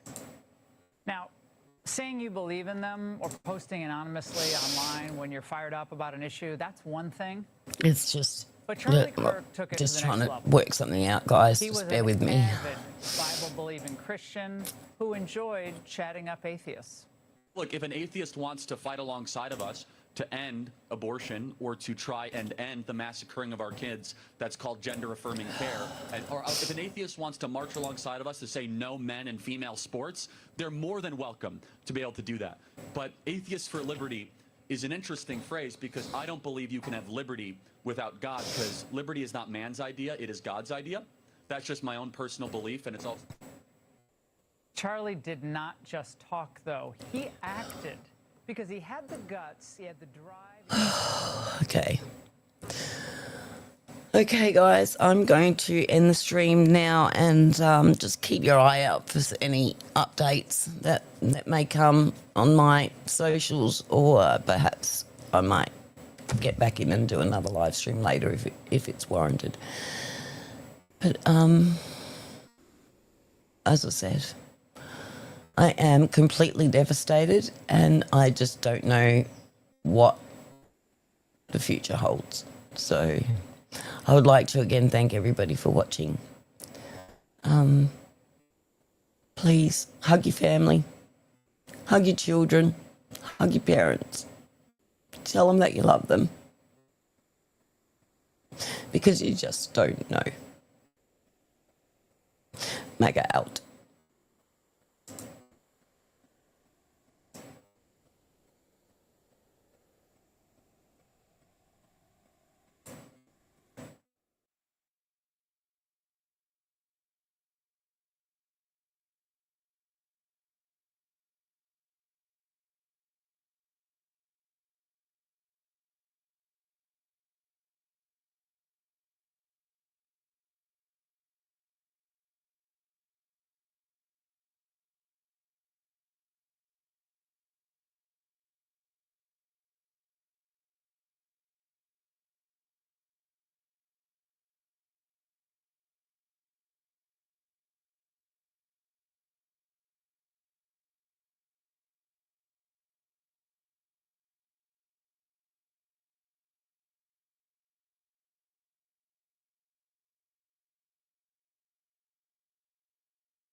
Valet Charlie Kirk.